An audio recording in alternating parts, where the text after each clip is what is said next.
We're making a game. Let's just jump right into it, as Philip DeFranco would say. Let's just jump right into it. I'm drinking it's supposed to be a whiskey highball. I don't know what a highball is. What I do know is it's very dry. I don't know how else to describe it because it's sort of weird to describe a liquid as dry, but I don't know how else to describe it other than dry. So I decided I wanted to try something new today, and I don't really like it. So if you hear me coughing and gagging, that's because I don't have enough hair on my chest. That's why.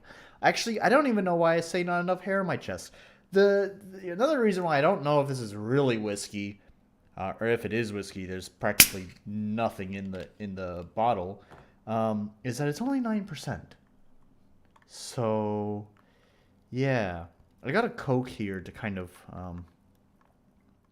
hopefully give it a little bit more of a zing, I guess you'd say. So let's try that. That was not a lot of Coke because there's not a lot of room in this cup. So, but maybe just that little bit already has improved it. Let's find out. Not really. It didn't really make much of a difference, honestly. So, yeah, I guess I'll be. It's such a weird sensation. Anyways, yeah, let's just get right into all of the improvements I've made on the game since last time. There's been a lot. Although, just like I had suggested last week, is that oh, also I started streaming early. Wow, look at that! I started streaming early. Anyways, just like I figured would happen, what I had said last week is that it's unlikely that anything that I get done this past week would be anything that I would be willing to show off on stream, and for the most part, that's right. There was a lot of work that got done, though. That is for sure. So if we go to this very first area, this whole area I think is probably finished for now. I don't know if I'll come back to it. I mean, I know I will probably just before I, consider the game shippable. There'll be some final things that need to be tweaked and turned off and checked and stuff. But as far as like the main development of everything that happens here, I think it's finished. And as I just said that, I just remembered there is something I need to take care of. So it's not actually 100% finished, but it is. Let's put it at a generous 85 to 90% finished. So yeah, I think I'm pretty much done here. And the intro sequence that happens here transitions the player to the town. There's this little dirt spot over here, which is actually where the player lands, as it were. And there's a little intro sequence here with a little late title card that comes up. I'm pretty proud of it. It looks pretty good. It looks pretty professional for a rather low budget game, but looks competent. I guess that's the best way to put that. And that actually leads into the inn. You'll see there's two of this actor here.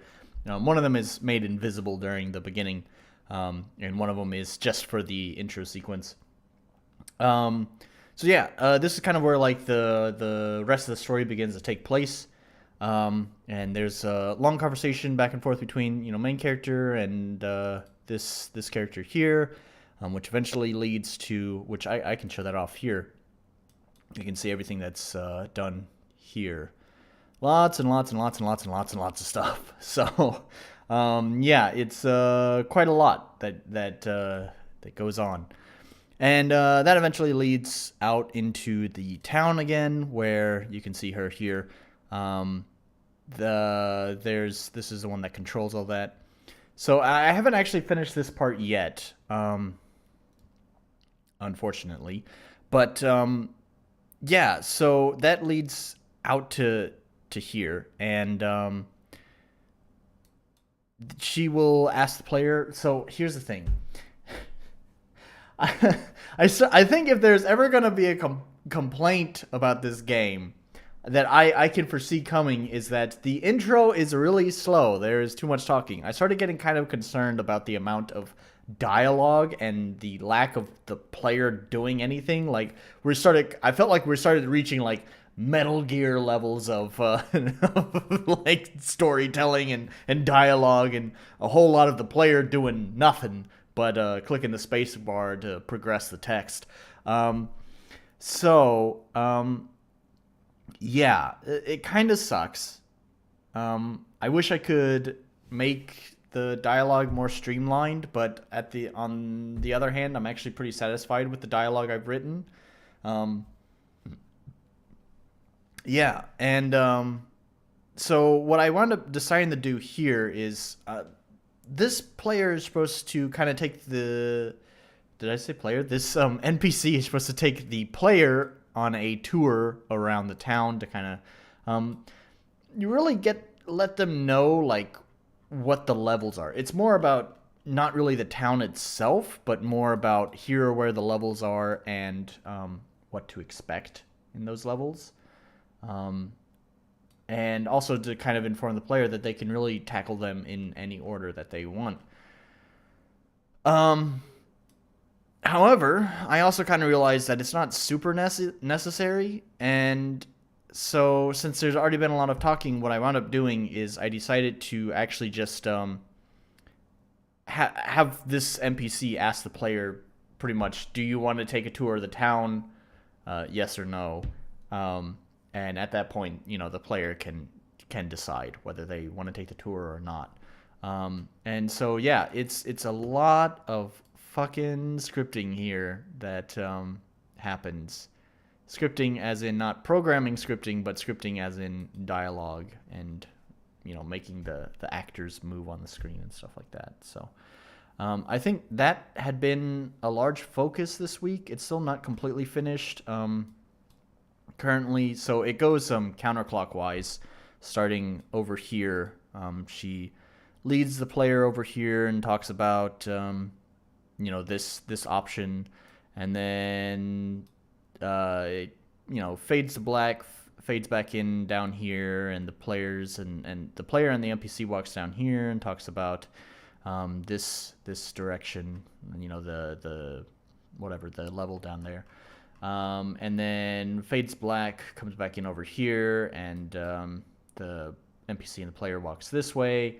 And this is where I'm at right now in the dialogue, is them walking from here to here, and I just kind of had like a brain fart. I was just like, I don't know what to write for dialogue at this point right now, so I kind of just left it as it was and decided to move on to other things. So I still need to do this part of the tour, and then finally this part of the tour. And then actually the tour, since it became optional, doesn't have as much important information. Instead, I decided that after the tour, or after the player says, no, I don't want the tour, there's going to be a few more lines of dialogue that are like really important about how the game works.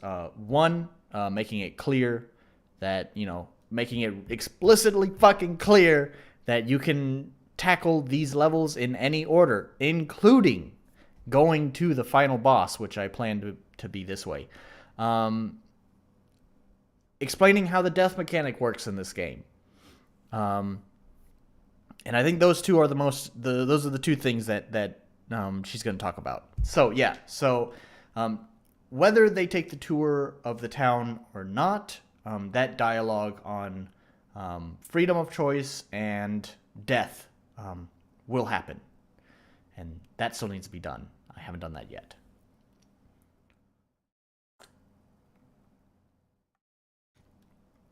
We've made more space in this fucking weird drink.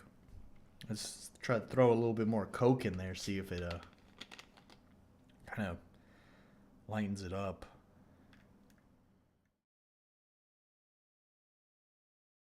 Just as I drink this whiskey. I mean, it kind of tastes like whiskey. It's a vague hint of whiskey. Scotch, not whiskey. They're pretty similar though, so it doesn't matter. It's getting a little bit better. I need to drink more of this and replace it with more Coke, and then I think you'll be all right. Anyways, so one of the other things that I had worked on, there's a couple more things I had worked on, which was sound effects. There's a lot of sound effects that I had just not done. I'd left like blank spaces in in the events where I just put like green text like this that reminds me that, oh, I need to put a sound effect here. So I did a bunch of sound effect work, and I'm pretty proud of a lot of it. So yeah, the important one also is actually last time I showed you the animation that I had made of, you know, the mouse coming down, clicking, or right clicking, bring up a context menu, coming down, going to the right, and then clicking on the transfer item in the context menu. I got sound effects for that now. I worked on that. I worked on some more like UI sound effects as well. No new music. I guess my audio work this week was sound effects. So I have no idea why my nose has just started running. But anyways, so yeah, I got a lot of sound effect work done, and I can show off some of that right now. Actually, I set up some stuff here in the sandbox so that we can test that. For example, where's the volume at? Volume's kind of low. Let's bring it up. This one will bring up to like 27, 27, 27. Let's see how that sounds.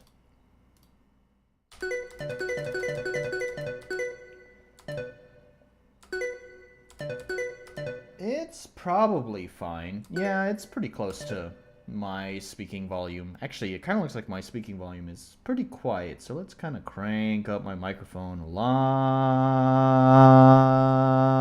There we go. That sound, whoa, that's actually a little bit too loud. Just turn it down a little bit. There we go. All right, now I can hear myself too. Wow. Anyways, so yeah, which also means we can probably turn up this a little bit more. How about 40? That'll do. 40. There. Yeah, I think that's going to be okay.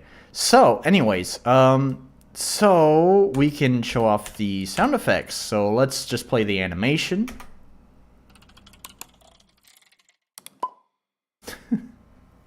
I like the little pop. I had like a little syringe, and I just pulled the plunger out of the syringe, and it makes a very nice pop. So, anyways, yeah,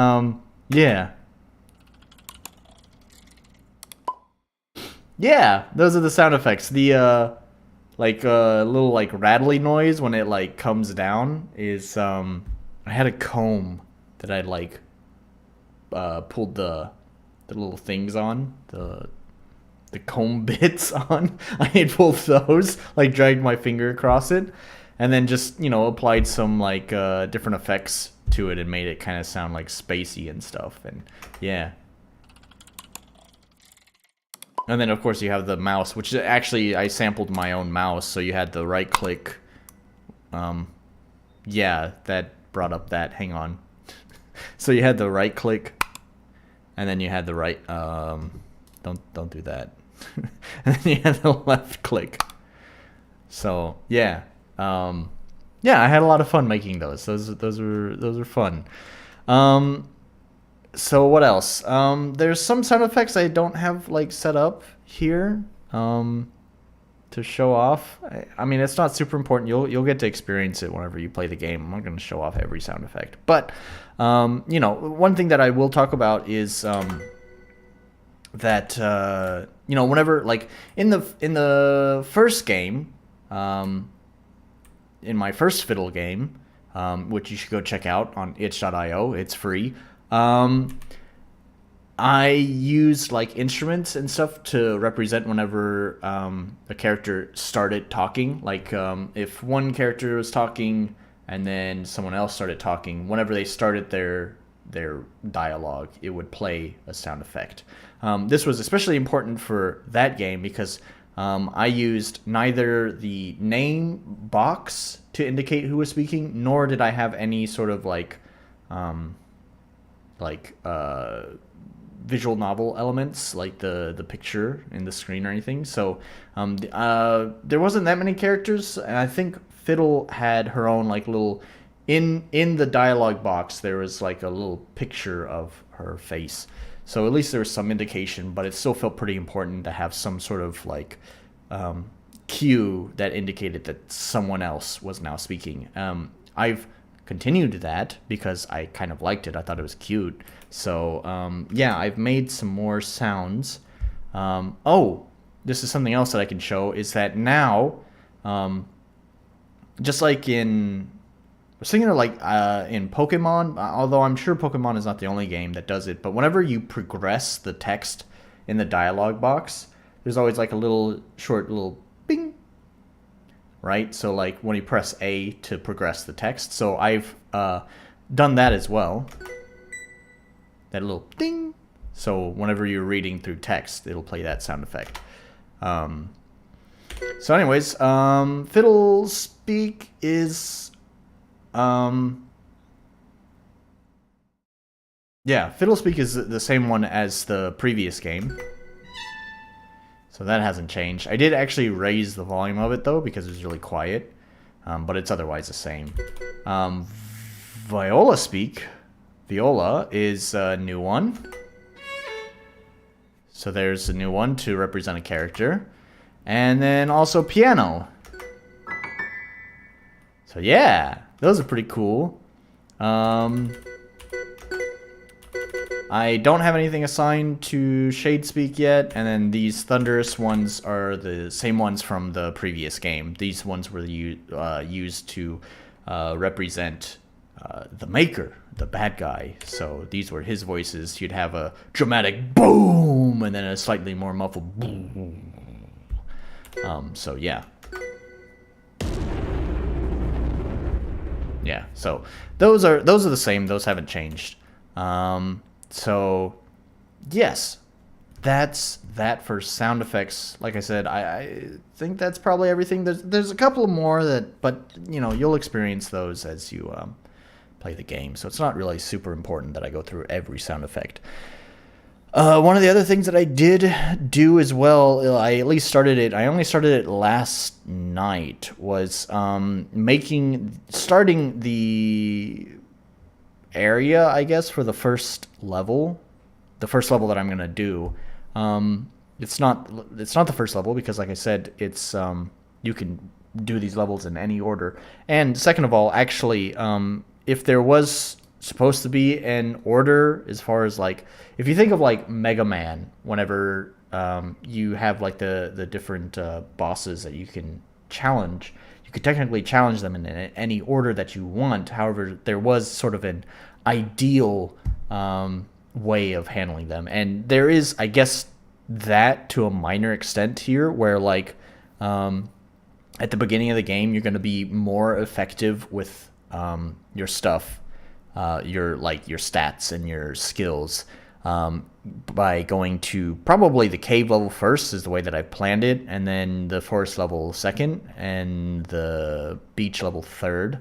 Although it's really, and this is still all in my head, it may not even pan out this way by the time I've actually, developed the game, but the way that I have it in my head is that, like, this would be really fucking minor. Like, it might, at the beginning of the game, like, the cave might feel the easiest, but by the time you've completed the cave, at that point, both this level down here, the beach, the sea, whatever, and the forest are going to feel equally as difficult. So, like, it's not super important.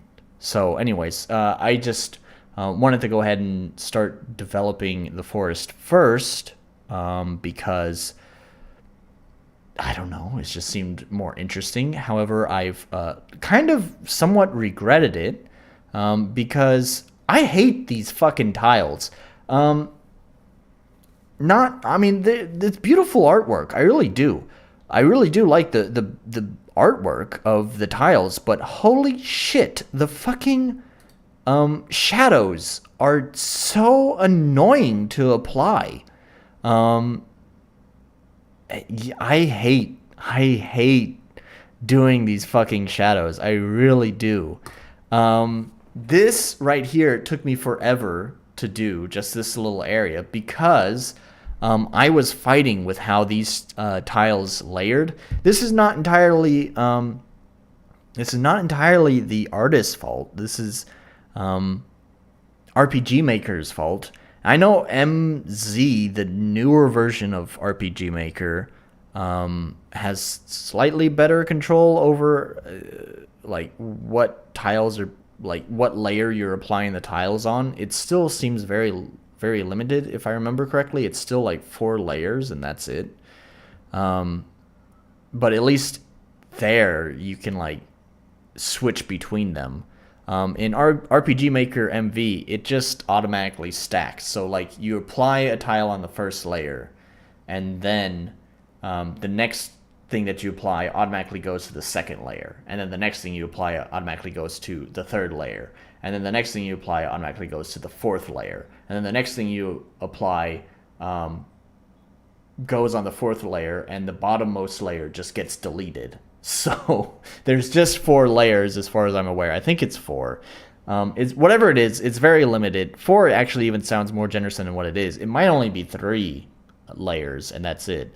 And then whatever gets, it just overwrites the bottom one. So like it pushes the pile down and the bottom one gets deleted. So yeah, it's super fucking fun because when it deletes the bottom one, that means that thing that I probably wanted there, for example, like this tree trunk, has now disappeared, which means I need to reapply that tree trunk.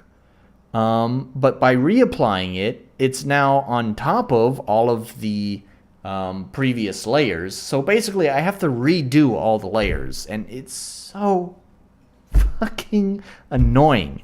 And then, so not only like, so these shadows that are here count as part of that layer, of course.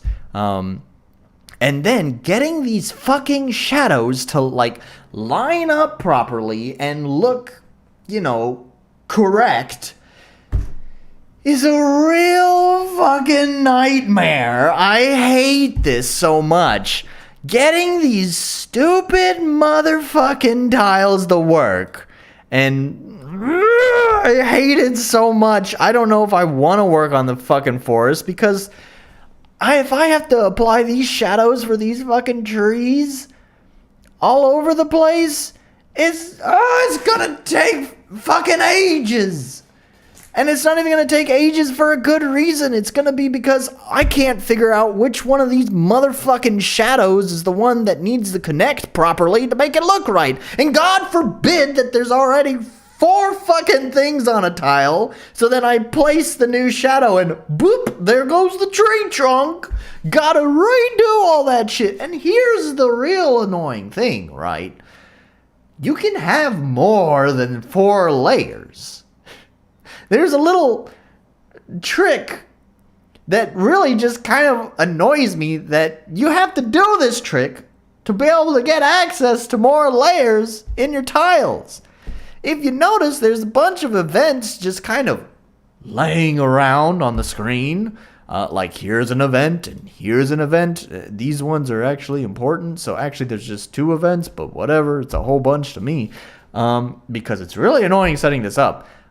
You can assign a tile to an event. So you can see here's this little tile right here. So when I assigned an image, I just select it from the C tile set. And that's what I want applied there. And so, now when I run the game, I swear I pushed Control S, but sure, whatever.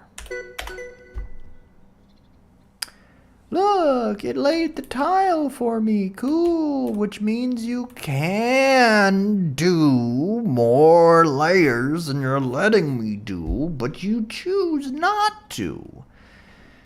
Some of the quirks in RPG Maker are really fucking annoying.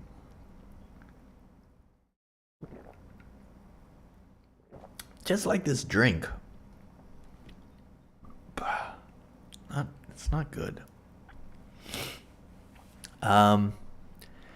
Yeah, so, anyways, I started on this area. I still have to do some of the shadows. You can see some of the shadows here, like, really fucking jank, because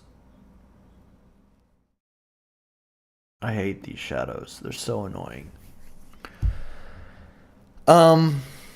So, but, besides that, yeah. What was I gonna say? I don't know. I started this. But right now it's just this area. Let's just launch it real fast. Put it in full screen for you guys. Yeah, so, I mean, it's a nice area. It's a little corridor to transition between the town and the actual level itself.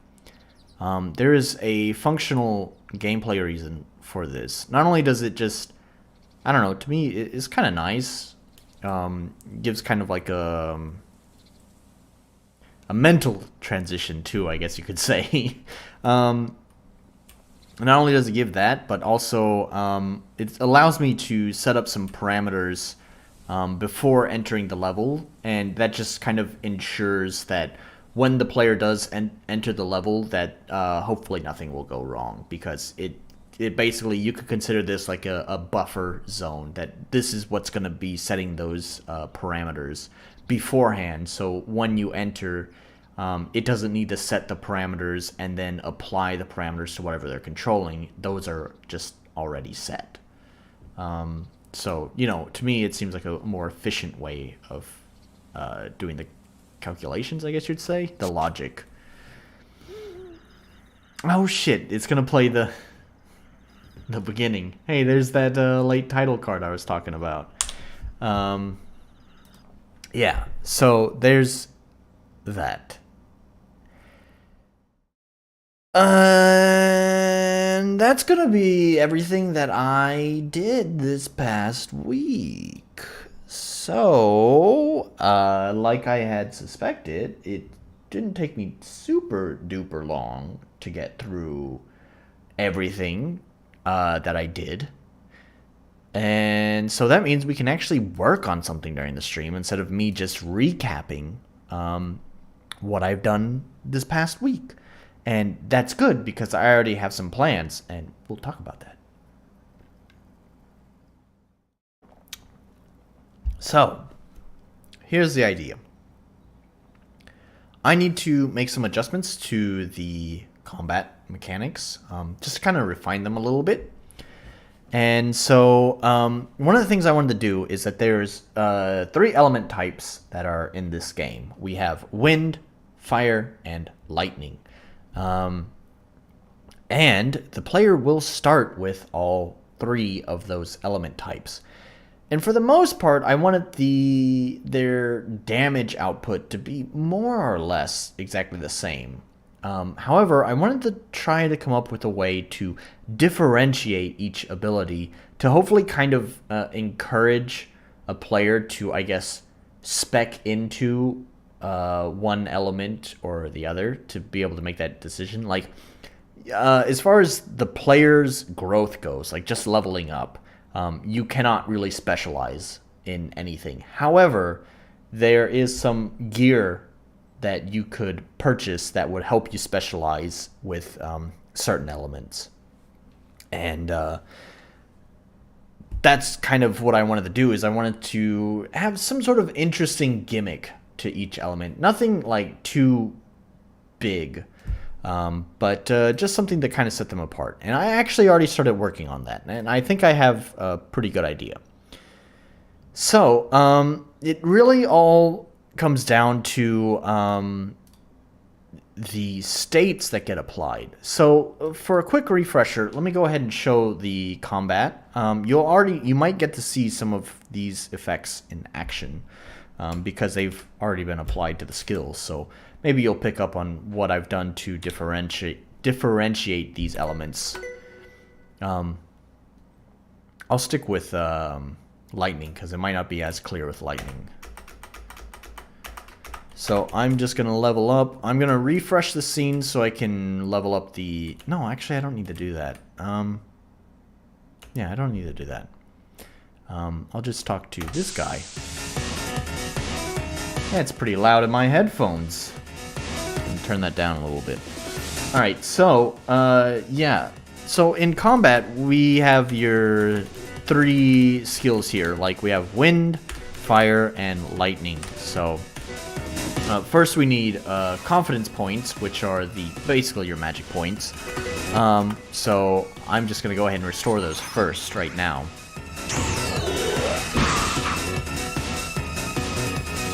So, okay.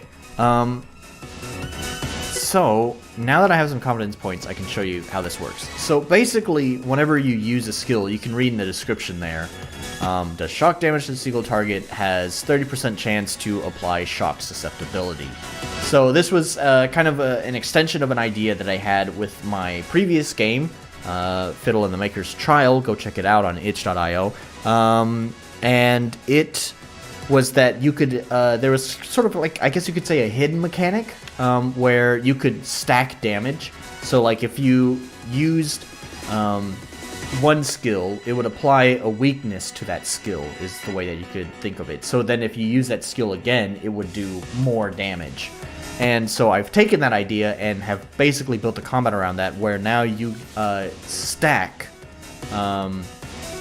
apply stacks of weakness. So basically, like I said, we'll start with shock here. It only has a 30% chance, so it's not guaranteed to work. It didn't apply it here, so I guess I'll need to try again.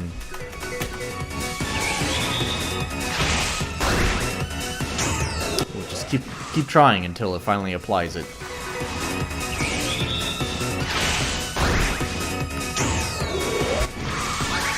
And I may need to recover some confidence before I can actually execute it. Alright, there we go.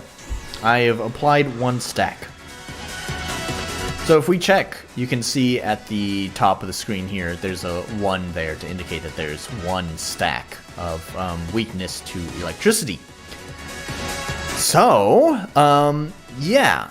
And basically that's kind of like the main idea here, is that you want to keep applying stacks. So the more stacks he has, the more damage you do with electricity. I just applied another stack right there. Another thing that happens is there's ramping up in applying stacks. So basically, the way that it's set right now is that the first stack is difficult to apply. The next stack is slightly easier to apply. The next stack is going to be easier to apply. The fourth stack is going to be mildly easy to apply, or mildly... whatever. Anyways, it's ramping up in difficult, or it's ramping down in, yeah, that's it, ramping down in difficulty of applying the state. So, the next one should be able to apply much easier. So you can see at the top now, we have 2 there. And so when I do another attack, first of all, the electric damage does a lot more. There's still not 100% chance that it will apply a stack, so it did not apply that time, so we'll just try again. So it applied a stack there. So if we look at it, so you can see now it has 3. I don't have enough confidence to do an attack, so I'll just need to recover some real fast.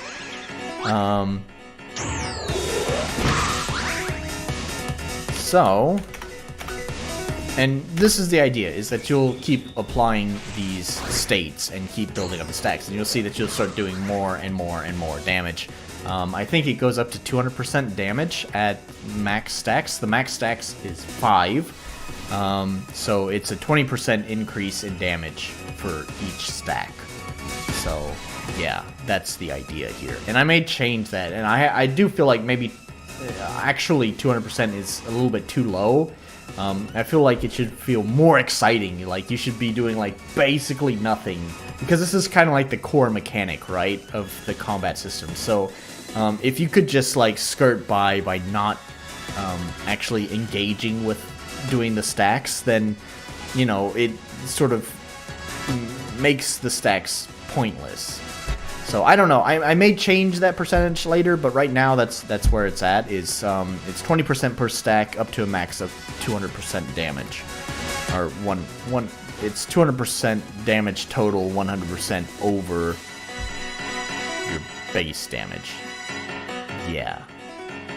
So, anyways, another thing that you can do here is that there's also, it really wants you to focus on just sticking to a single element. So if I use, say, this fire skill on him, right now he has 3 stacks of,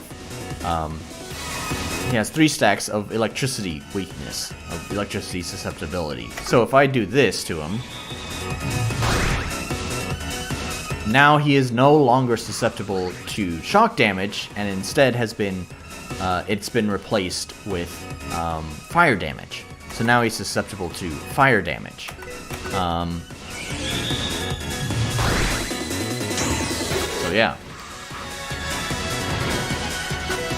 And then same thing would happen if I use wind on him. So now he's no longer susceptible to fire damage. So yeah, so this is yeah, so you can control what state that the enemy is currently in by applying different, or by using different elements on the enemy. Yeah, so that's kind of the idea here for the combat mechanics. So I've kind of shown that off. There's also another hidden mechanic here that I haven't fully fleshed out, which I was sort of kind of demonstrating there.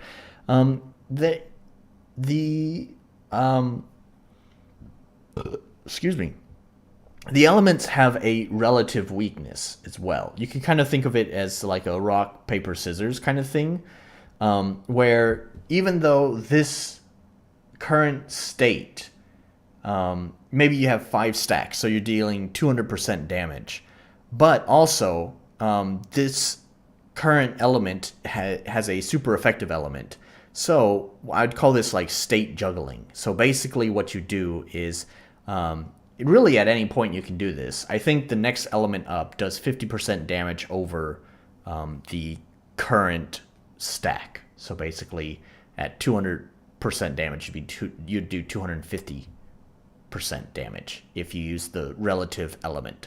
So basically, I think how it works is with wind, if you use lightning, the lightning attack, even though it's gonna delete all of your stacks, what it's gonna do. However, it will also do a bonus 50% damage.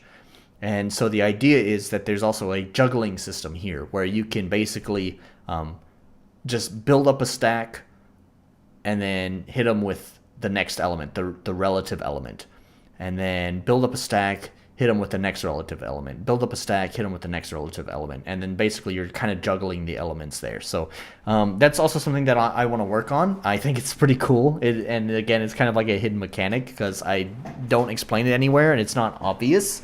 It's just kind of something fun to do for anyone who wants to try just a different style of gameplay if they so choose.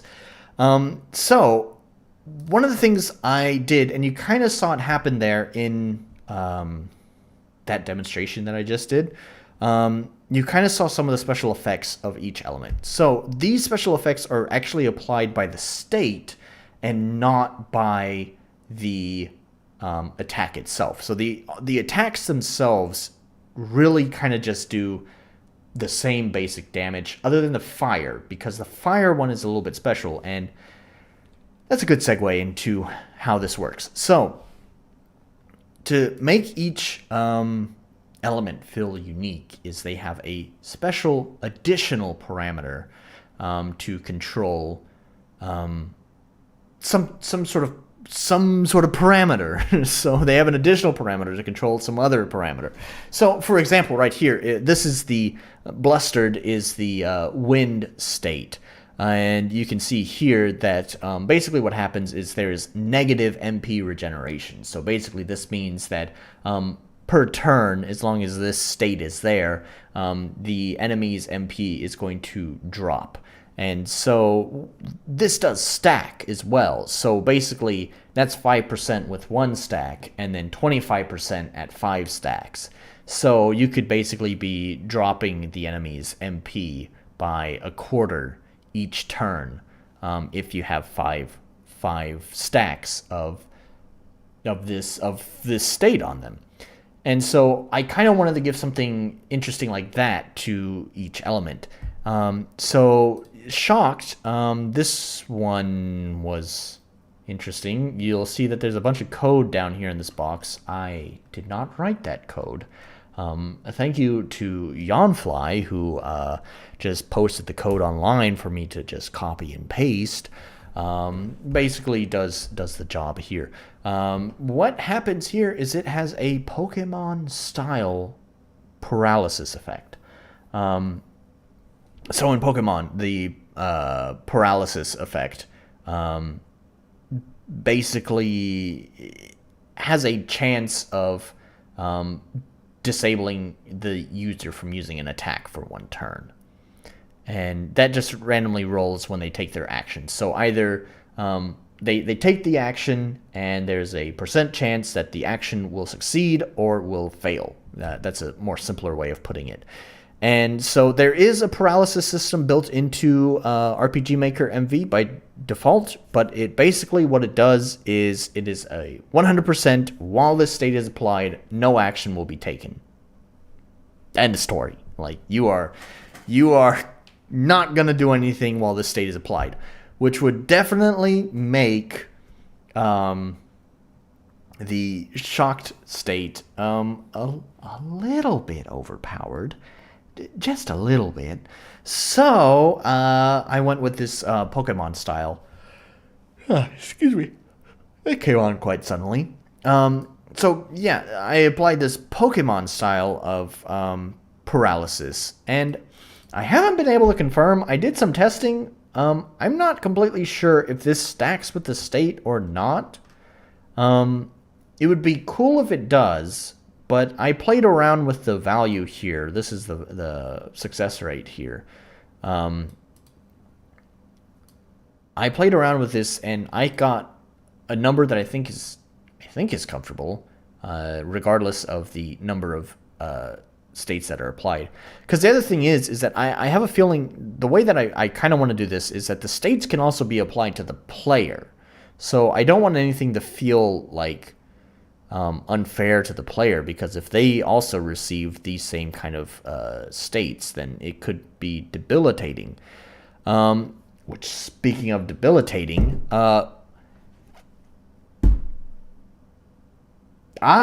speaking of really obnoxious, annoying frustrations with RPG Maker, this annoys me. It annoys me that this was not implemented by default in RPG Maker, considering it's a kind of an important part of RPGs.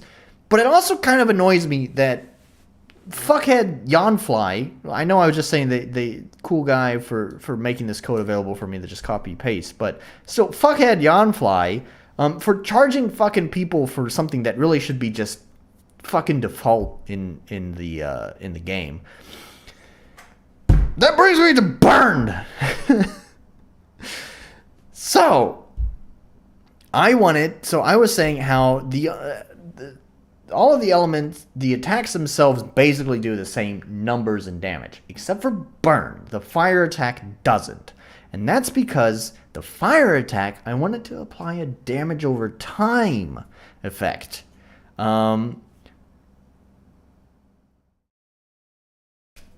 Yeah, I wanted to apply a damage over time effect.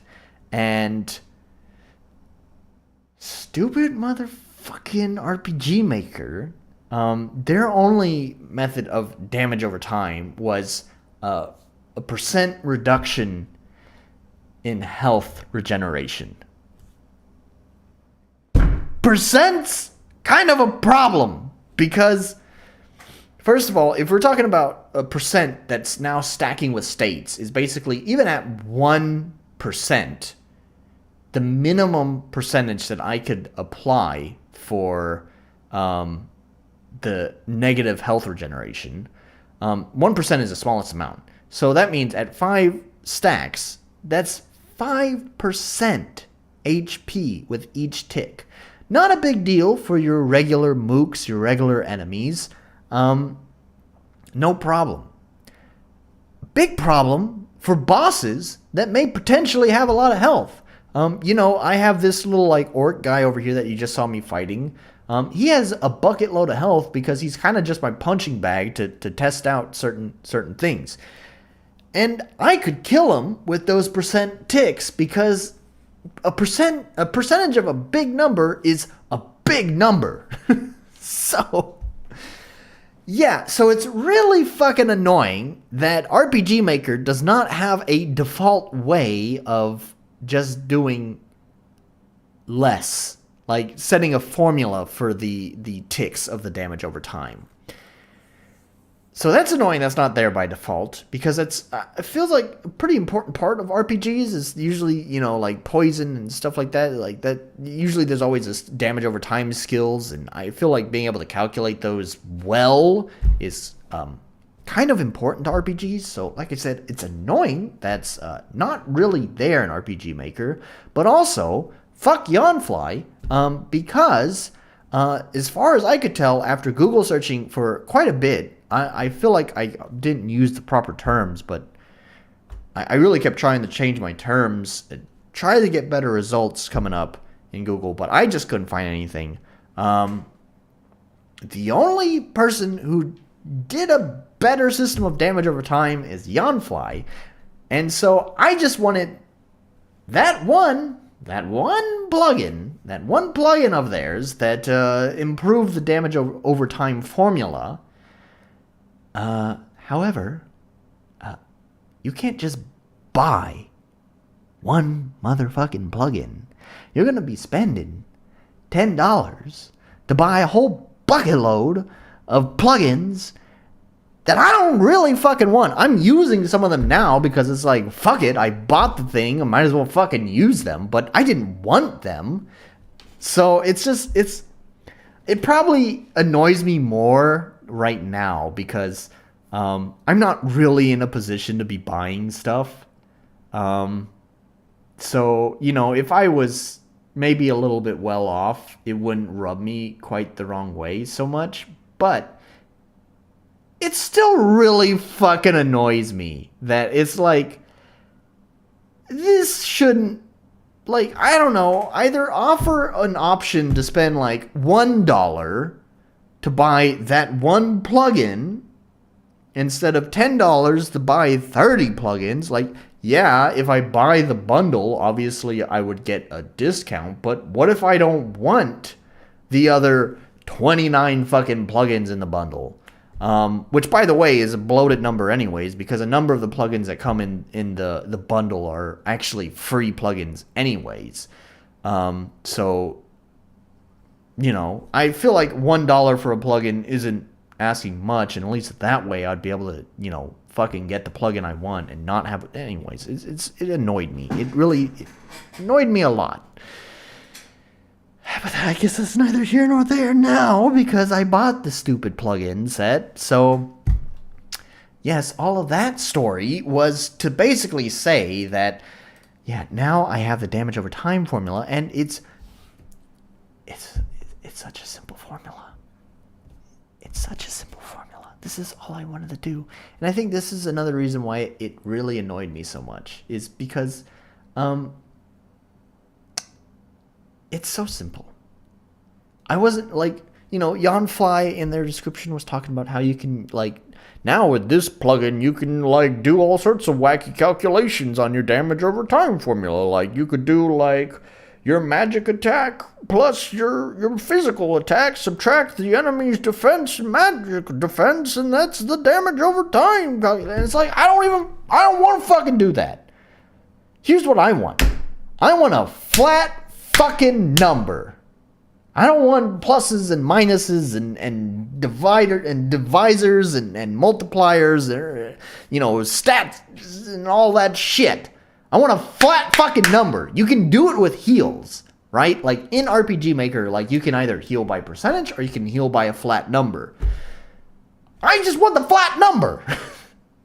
Because here's the thing. My numbers in this game are pretty low. So that means 1 damage is actually kind of a lot. So, when I just want damage over the time, all I want is my damage over time to do 1 damage. Just 1 damage with each tick.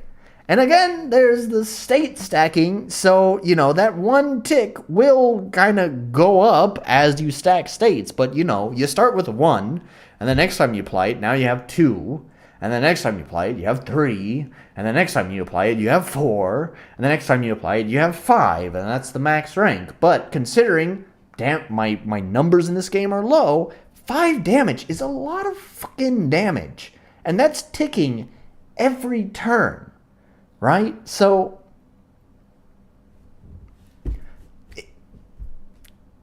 it's stupid. It's so stupid that you can't just apply a flat number to your damage over time calculations by default in RPG Maker. It's also really fucking stupid that I had to spend $10 for a plugin so I could do this. Damage over time formula 1. It's not 1 plus. It's not 1 minus. It's not stat minus 1 minus percentage. None of that shit. It's just the formula is 1. That's it. That's the whole formula. What is the formula calculating? How much damage it does per turn. What does that 1 mean? It means exactly what it says. That is the whole calculation right there. How much damage is it going to do per turn? 1. 1 damage. It's so stupid. Anyways, I got the plugin. I got this figured out. So here's how it works. You use your skill. It applies the state. And this state will then do the formula. So there we have it. Yeah. So because the fire attack has a damage over time effect, it needs to do reduced damage. Because if it did the same damage as the electric attack and the wind attack, then it would obviously do way more damage. You'd be way more effective because you'd be doing that base damage that the other skills do, plus whatever the damage over time numbers do. So, it's the only skill with a slightly different formula to calculate its damage, and of course these will all might be adjusted later, but I played around with these a little bit. So yeah. With that in mind, what we're gonna do real fast is I'm going to play the game again. I am going to hit continue because I have a save here that has some things already set up, so I don't have to do them. I have a weapon equipped. The Gusty Fan, which will just help applying stacks quicker. So I can show this off. So you can see also, by the way, since I bought the plugins, I mentioned that I got a handful of plugins that most of them I'm not going to use, but I used a couple of them because fuck it, why not? One of them is up here in the top right corner. You'll see that there's a turn order. I don't think it's super necessary because I don't think my turn calculations are really particularly advanced. It's player goes, enemy goes. Player goes, enemy goes. It's really, really simple. So I don't think it's really worth showing turn order, but fuck it, why not? I paid for the fucking plugin, might as well fucking use it.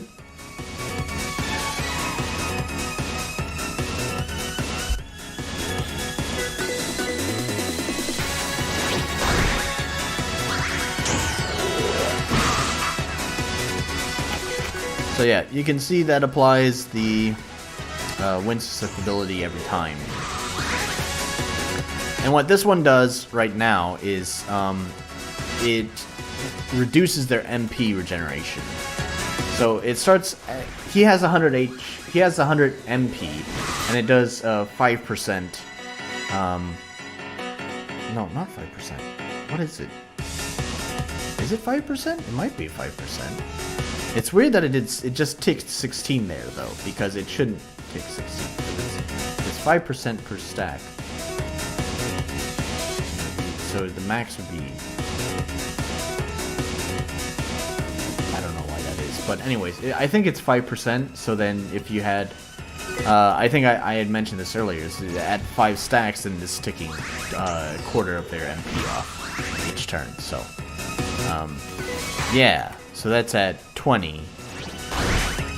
And this one, he has one more stack on him, so now it will be 25. There it is. So, yeah. So wind would be useful for probably, really, I think most of these like bonus status effects, it's not going to be very useful for your common enemies, but for bosses, I think it can really, I think it can be an important choice, because I think bosses will have large MP pools, and yeah, you'll probably want to think about what effect to apply to them. So I'm reloading to change this weapon to that high voltage blade. I think that's the one that I want, right? Yeah, 100% chance to apply the state. So now you can see this one.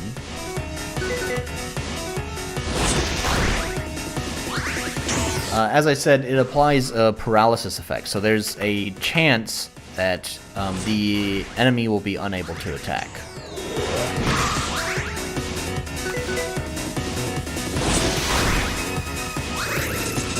Yep, so that was it right there. So he's unable to attack that turn.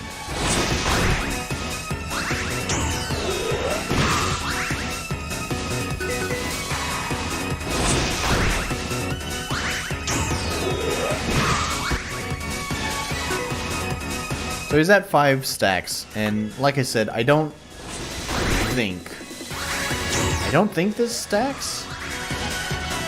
So I've had to balance it where it just feels appropriate no matter what. So I may adjust the formula a little bit, but I think where it's at is okay. It disables the attack on a rare occasion, once in a while. I'd say about 25% of the time. A little bit less than that, 20%.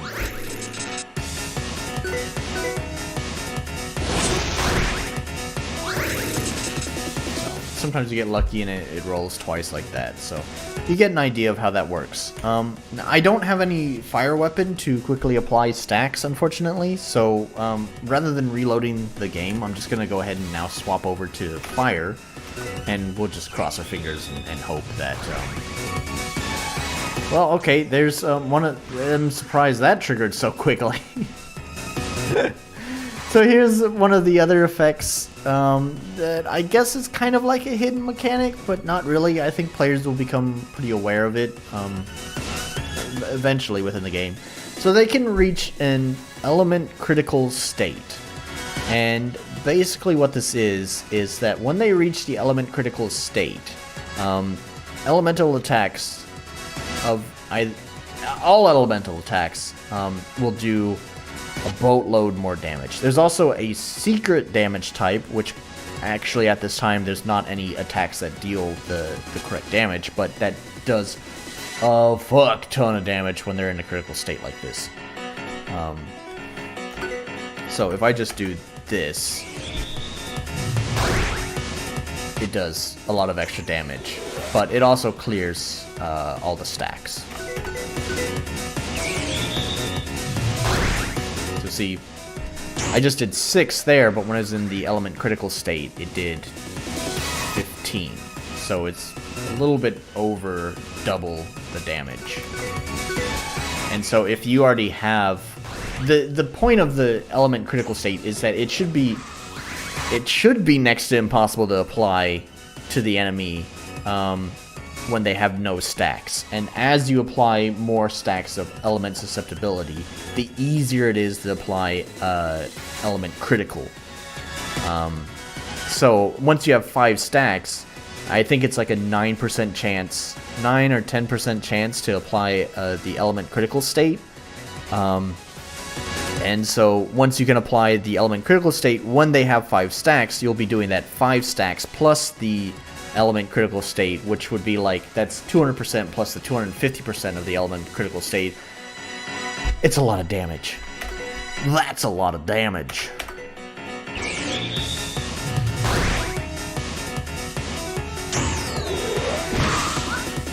So there's a problem that I think you're going to see that happens, and this is another annoying thing is,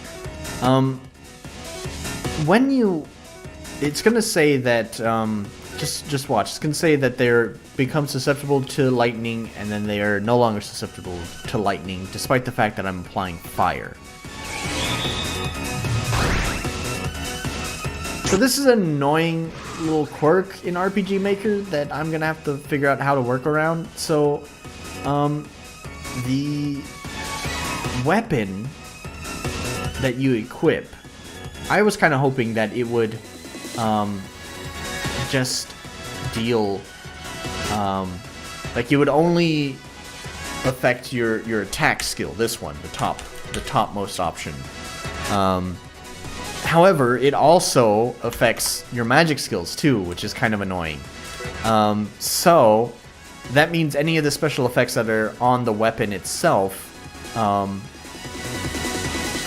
also gets applied to the magic. But since the magic itself, like if I'm doing something that's not electricity, which makes me wonder, will this 100%? Yeah, I think it's 100% guaranteed because it's lightning. Weird. It also applied the element critical state.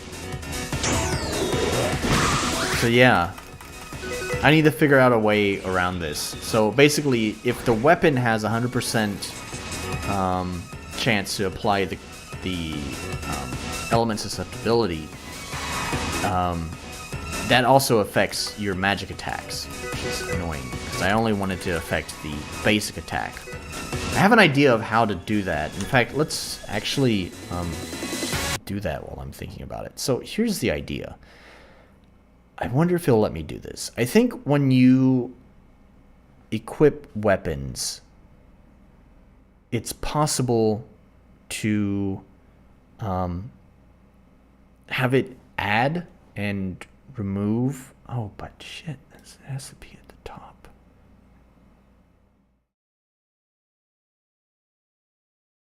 Yeah, that's annoying. Yeah, I don't think that idea is gonna work. That's stupid. So here's the idea that I was thinking, is that I think with weapons you can apply traits to them that add and remove skills. So basically the way that I was thinking of it is that it would actually remove your default attack and then add a new attack that's basically the same. It's still just going to be your regular attack, but this new attack that gets applied has the add state, has the 100% chance to add the state. That way, the weapon itself doesn't actually apply the state, but it's the attack that does. But your topmost menu item has to be this one. So that means if I had extra attacks down here, then this, I can't use that, so oh fuck, man. It's so stupid. It's so stupid that any of the effects that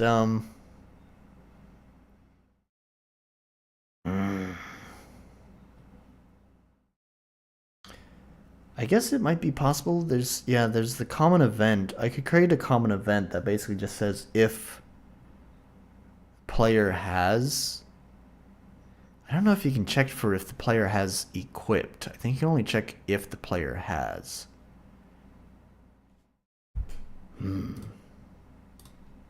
Let's look. I didn't even need to close that. Let's change maximum to, I don't know, like 8. Let's just go to 10. Why not? So, conditional branch.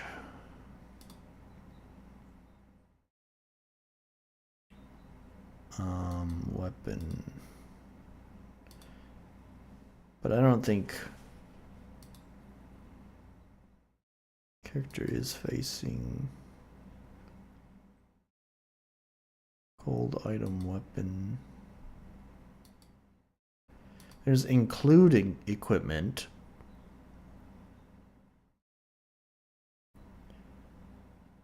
But I want it to exclude inventory. I want it to only look at equipment.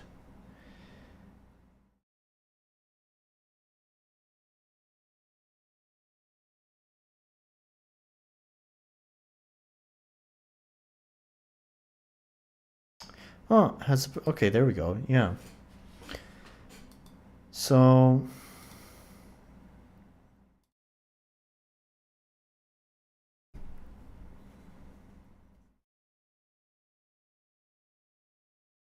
basically this common event has to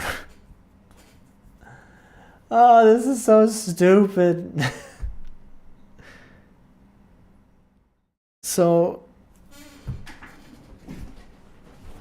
the common event is going to check what equipment is currently equipped. Thank God I only have one party member. This would not work. It would be really fucking messy if I had more than one party member, because I'd basically have to do this for each party member. So if the player has the high voltage blade equipped, I think it's possible now to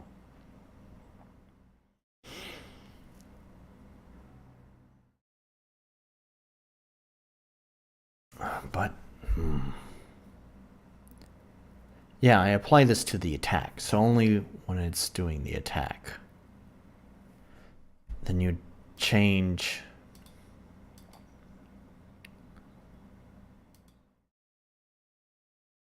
but I can't change the target.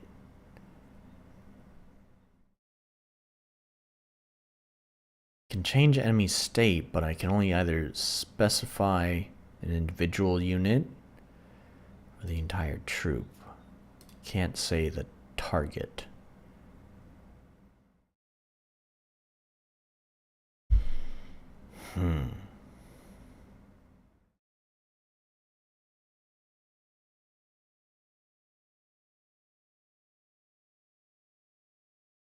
It's really fucking annoying.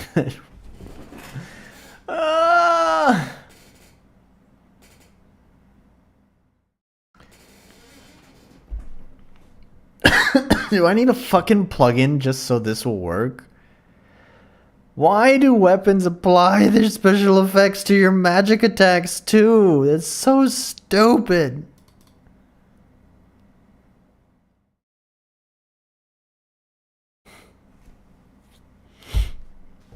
So I don't know, like I don't know.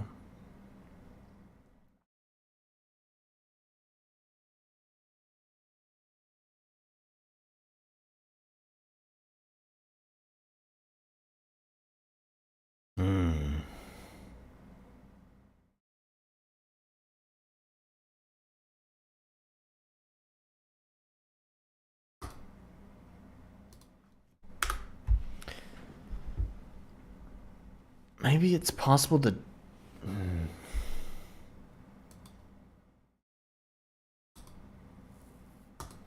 maybe it's possible to change what the default attack is.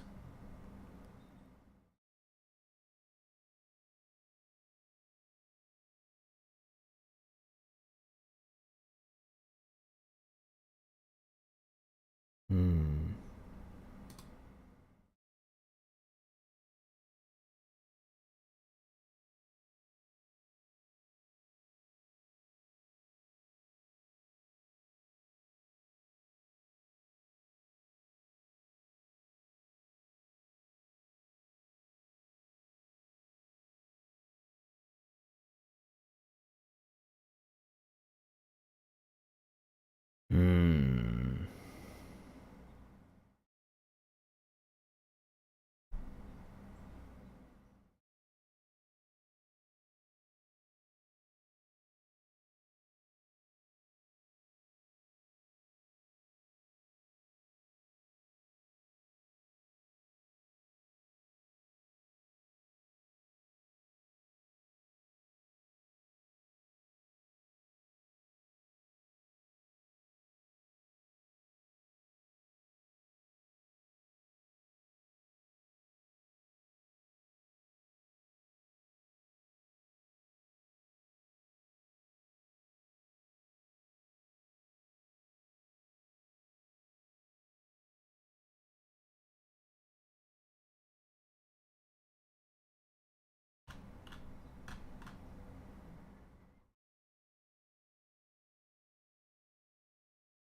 I'm not sure.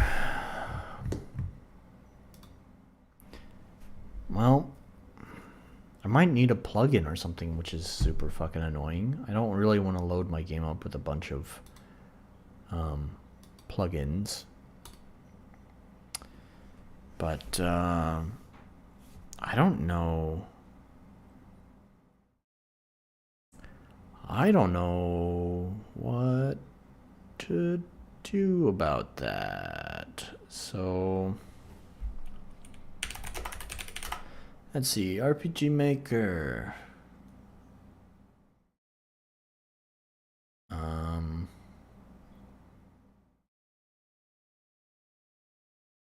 Weapon skills, maybe?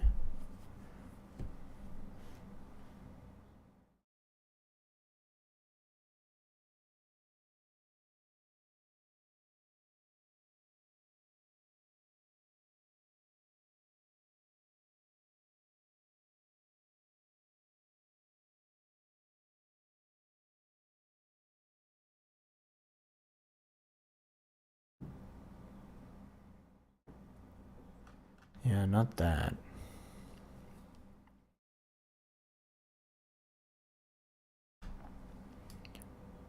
How about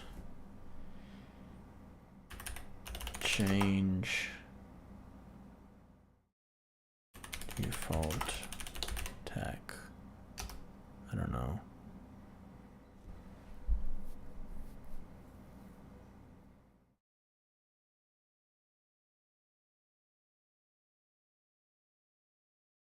Sounds like it might be what I'm looking for.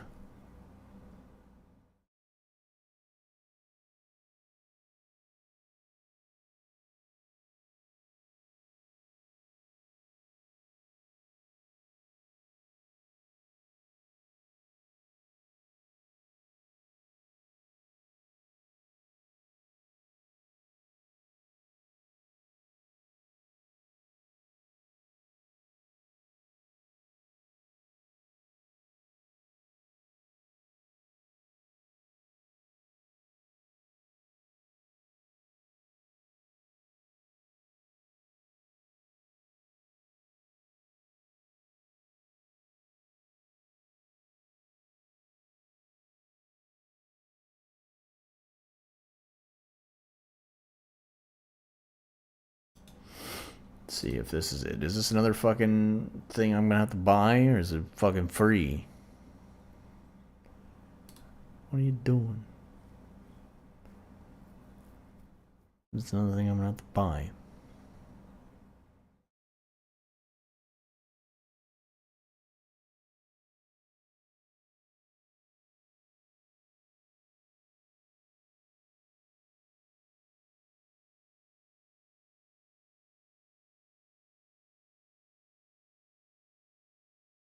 So you did mention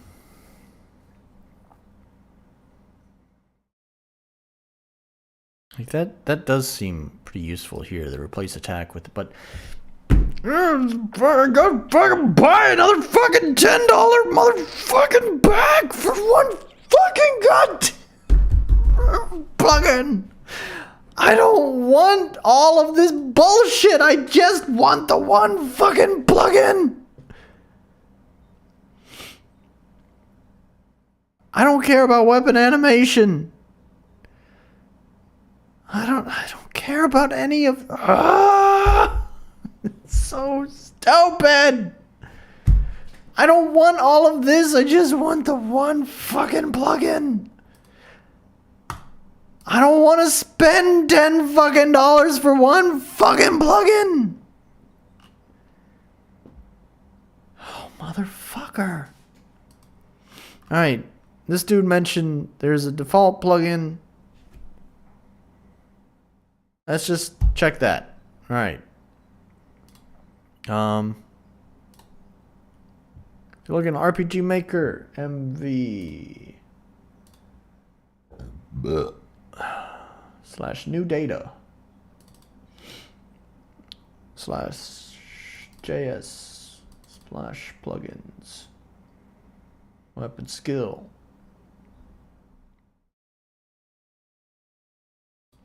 Let's see how this does. Let's see if it's better, or not better, but, well, it will be better than Yawnflies because it's free. See if that'll work. Alright, I need to go to, not that either, but this will get me closer. Here, JS plugins. Yeah. Oh, wait. It is already here. There it is. Okay, cool. Let's check that out. Plugins. Go here. Weapon skill. When skill ID 3 is written in a weapon's note field, skill ID 3 is used for the weapon's attack. If nothing is written...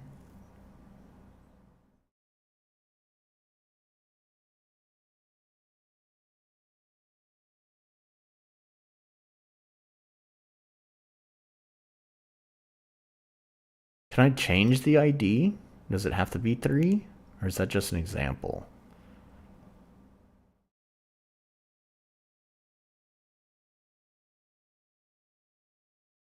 Let's just try that. Change the... For now, I'm not going to create the new skill. I'm just going to let it use... Escape was just definitely going to tell me that it works. So let's go to weapons. Let's go here. Skill ID 3. That's what it wanted, right? Let me just double check that. When skill ID 3 is written in the weapon's note field, skill ID number 3 is used in the weapon's attack. Okay.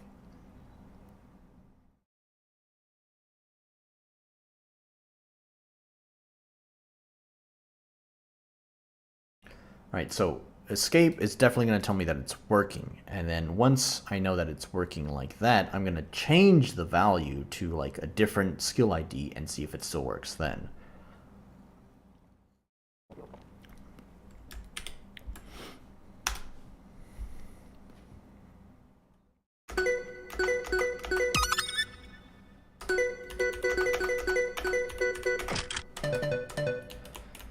Alright.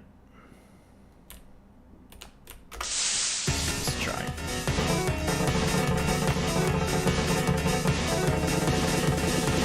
Where did my attack go? Okay.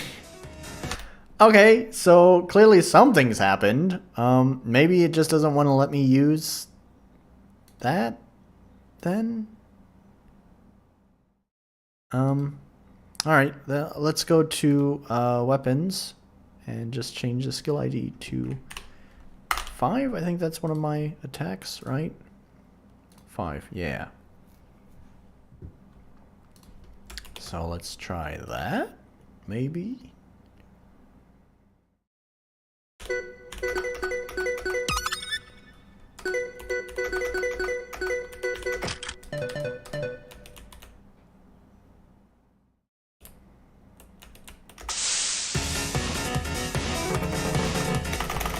Is it because it requires confidence? Let's guard.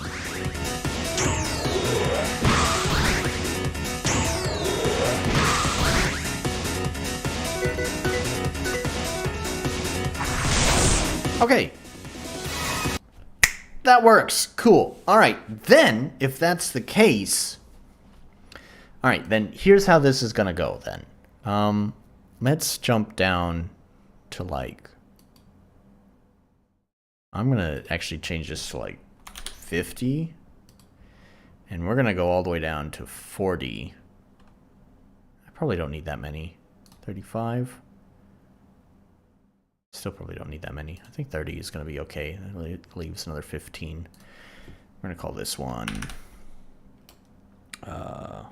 weapon specific. There. All right. Now what we're gonna do is we're going to copy this. Attack. Spark. For sure, that one.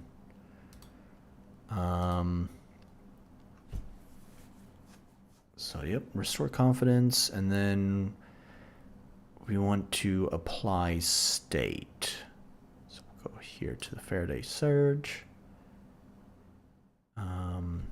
Add state, remove, oh, okay, all right. All right, that just did normal attack. Okay, well, let's just do shocked, 100%.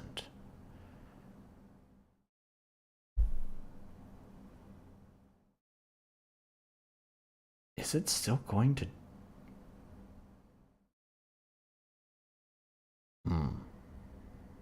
No.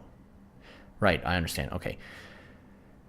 So, let's go to weapons, attack state, shocked. Let's remove that.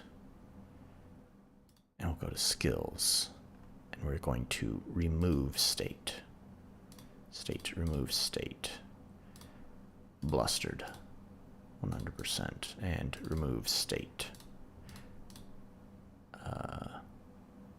Burned. There. All right. So that's number 31. We'll go to item and nope. We need to go to weapons and change it to 31. I didn't mean to delete that. There we go. All right, let's see if that works. Let's see if I figured it out.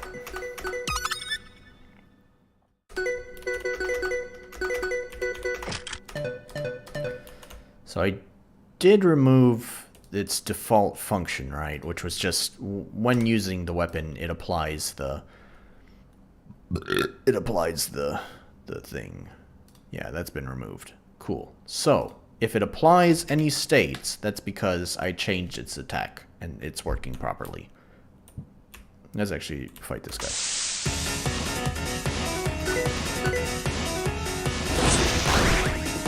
Alright, cool. That seemed to work. Now, let's make sure that it doesn't try to do something wacky. Something wacky, like when I have it equipped. I probably didn't need to refresh the game, but still, it's okay. When I have it equipped, and I do...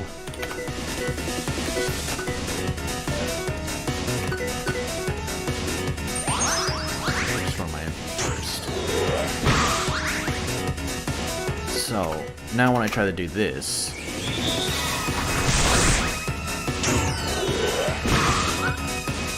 Alright, first I'm gonna attack him. Apply the state to him.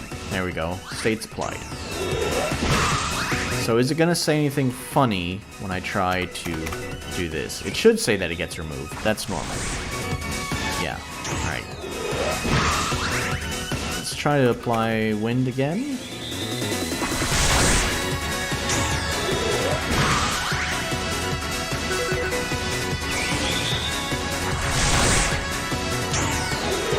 Apply the fucking state! God. There. Nothing weird has happened. It seems to be working as intended.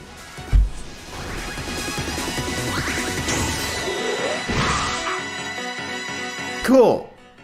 I think it works. Alright, nice. I'll have to keep that in mind. So... Cool, we got that figured out. Nice. It always feels good to figure out a problem like that. Get it solved. So now... Let's do one for each gust and oh no, well, whatever, and burn. And actually, I should just, no, that's fine. So this one is gust, add state, blustered, 100%, remove state, burned, 100%, remove state, nope, that's add state, remove state, shocked, 100%. All right, burn, add state, burned, state, remove state, blustered, and remove state, shocked. There. Yeah, so those are set up for future reference, but for now, I guess I can adjust the, yeah. I have to do it low. I wonder if this attack element thunder is gonna fucking apply to every attack now. Does that apply to every single attack the user does, or is it? I mean, the states did. It tried to apply the states to every action the player does, so it makes me wonder if the attack element is going to be the same as well. God, that's so stupid. Why would something that's tied to the weapon, like, apply to the fucking magic? It doesn't make any sense. Like, I guess I can see it, like, maybe you have like a mage and they have a wand and maybe you want the wand to amplify their magic, but that seems, to me, that seems like the more outerlying case, right? Like, the weapon being equipped, like, I just don't get it. It's so stupid. Whatever. Fucking remove this. And then we go to the high voltage blade. Copy this one. Go to the gusty fan. And I think it's 32. But I'll double check that real fast. It is 32. Alright. So now I basically just have to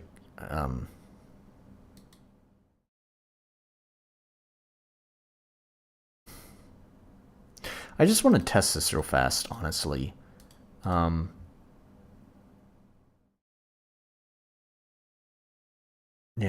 I want to test this. It says that it's gonna deal thunder. So if I go here to the orc, not to troops, I need to go to the enemy orc.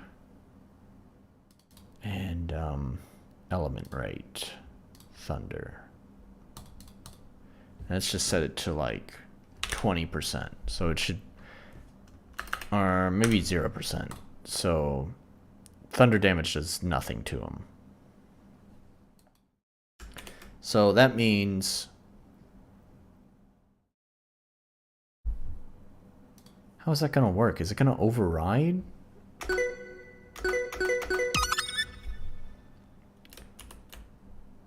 Let's see.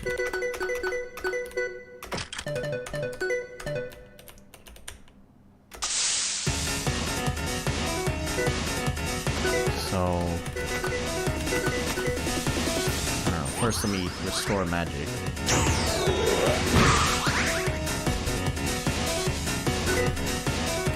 Just for fun. Let's bring my magic all the way up, even though I don't really need to. Alright, so it should do nothing.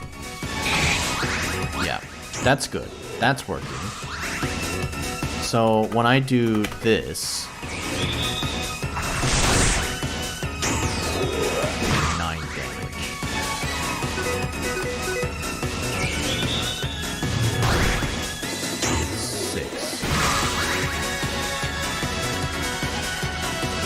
Why did that do more damage? Why did wind do more? That did 9 damage.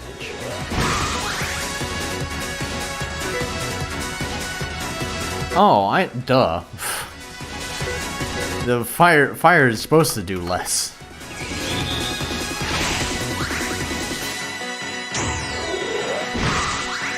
Okay, I guess that still technically works. I don't know. I'm worried about some weird outlying case here. I'm just gonna fuck it. This is just have a messy fucking database, but this is, I don't want to fucking deal with RPG Maker bullshit. Just get ahead of this fucking curve now. So I'm just basically gonna slap these down here.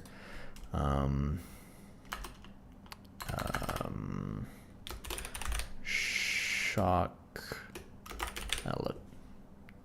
element type thunder. I think it has 8% chance to apply shock. Wind element. There. 8%. And you know what's really annoying too is I'm gonna have to recalculate these attack formulas if I ever change that.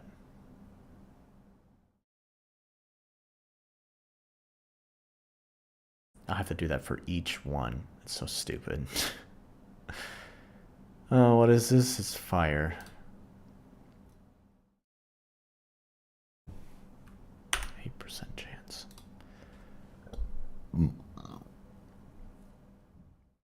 And it's fire Ellie. Alright, so 34, 35, 36. So we go to weapons. This one. Take this. 34, I think.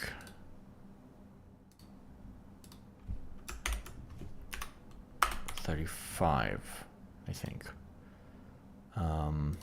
We're just gonna set the attack physical. Yeah. Remove that.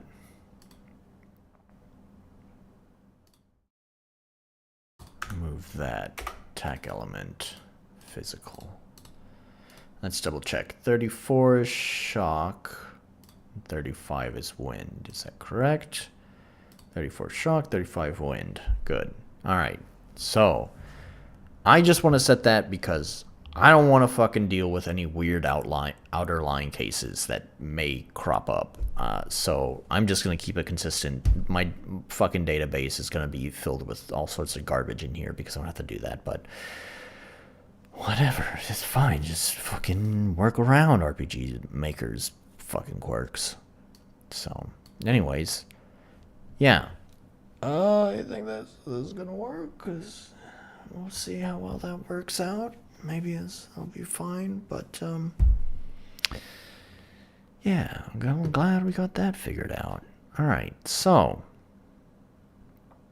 what's next?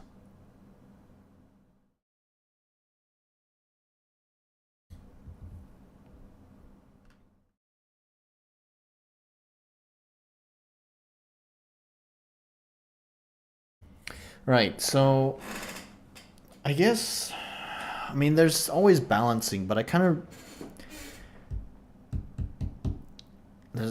don't want to deal with balancing until I actually have at least one level in there to at least kind of get an idea. Like, at least if I have a level where I can go, you know, a full level where I have a beginning all the way to the boss, then I can play through that and kind of get an idea of the projection of how difficulty should be going. And right now, since I don't have that, I don't see a lot of reason into balancing shit and tweaking numbers too much. So, what I think I want to do next.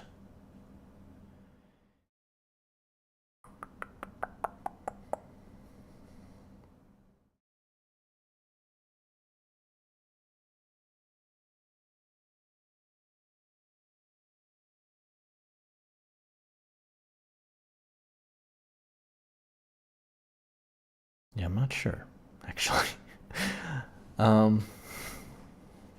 There's a couple of boss ideas that I had. Last time I talked about one, just actually before streaming, I had another cool idea for a boss that I kind of wanted to test because it's almost a little bit. It might be too ambitious of a boss design for RPG Maker. I think it can be done in RPG Maker, but not without a lot of protest from the engine, or requiring plugins or stuff to get it to work properly. So that boss idea was basically, so like this came to me because I was watching a review of an old game, and I don't know, it just kind of hit me. It's like, I guess, right now I'm working on an RPG game, and then I was watching this review of, I guess you could say, like an early 2000s kind of like a character platformer game, and there's this stereotypical kind of like boss design in those kind of games where there's like, I don't know, pillars or traps or whatever that you need to lead the boss into, like either make him ram into it or fall into a trap or whatever it may be, and you got to repeat that like 3 times or whatever. I was trying to think of, it'd be kind of an interesting idea of how can I translate that 3D platformer, like not turn-based kind of boss into a turn-based RPG kind of boss. And I had a pretty cool idea. There's 2 different ways I can handle this. One is fairly in line with that same philosophy idea, and then the other one is kind of an evolution of that idea, I guess you could say. So the first idea is that both of them start at the same place. Is basically you would start with fighting the boss, your regular turn-based kind of thing, and then at a certain point, like in their health, like after you knock the boss down to like 80% or something, it will automatically abort the fight. So you'll leave the battle scene, and you'll go back to the overworld, and the boss will then. Here's where it can diverge. So either option 1, the boss will actually move towards a specified point on the map, and the player will need to, in the arena, like we could say the arena is just like this same size here as my little sandbox, and so you could say like there's be like an important point here, an important point here, and an important point down here, and the boss would like flee to one of these points, and the player would then need to engage with them at that point again. But now when they engage with them, there'd be like a totem or whatever, like whatever was here. I was thinking kind of like a magical totem or something that's here. So now when you enter the fight with them, you'll enter the turn-based combat with the boss and that totem, and basically the totem, all it would do is, it's not going to attack the player, but in this instance it's going to buff the boss.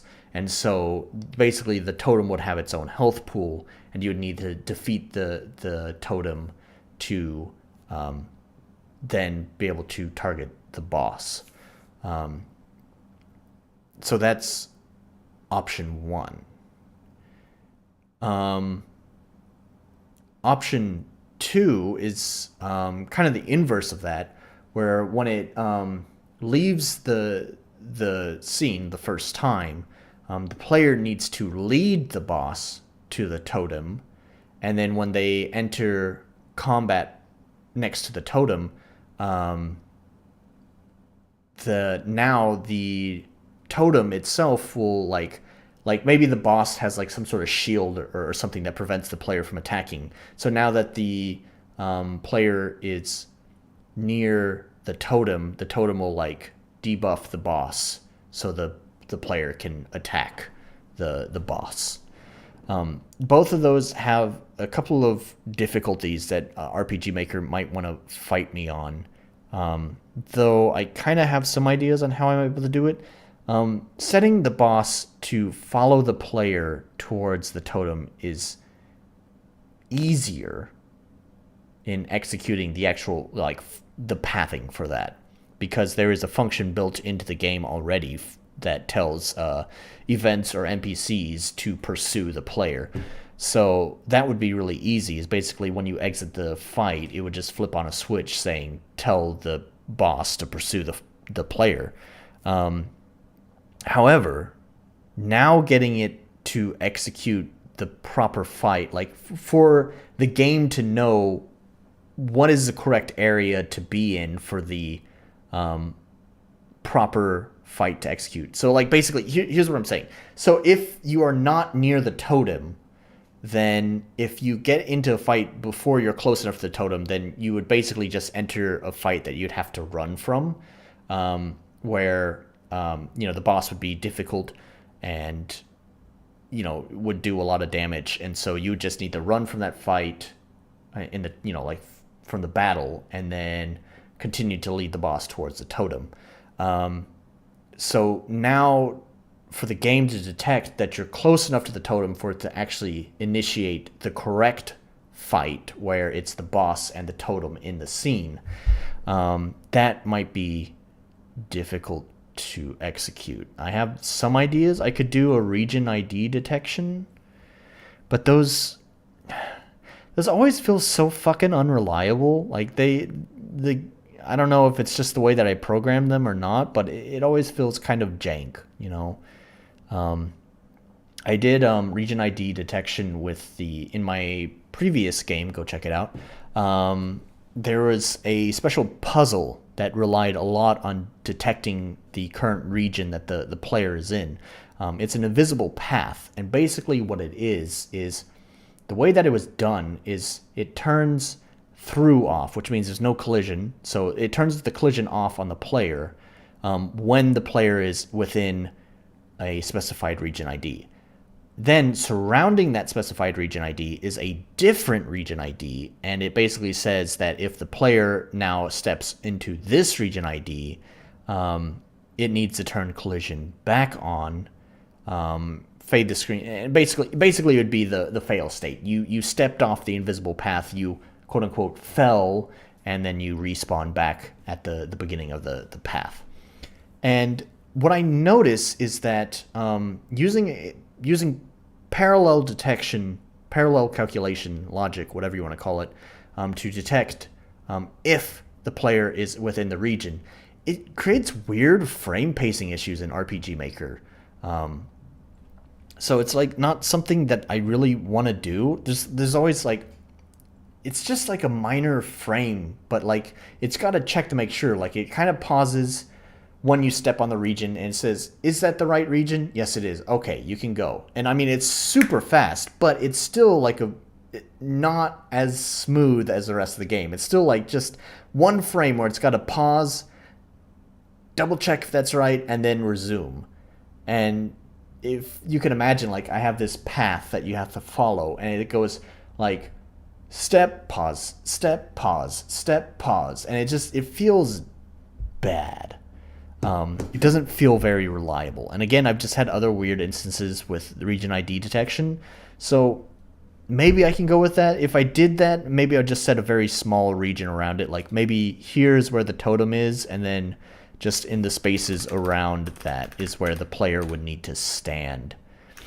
In which case, like at least it's not having to calculate like a path this long, checking every step, But I feel like it'd be more generous to the player if like the totem was here and there was a this much collision around it.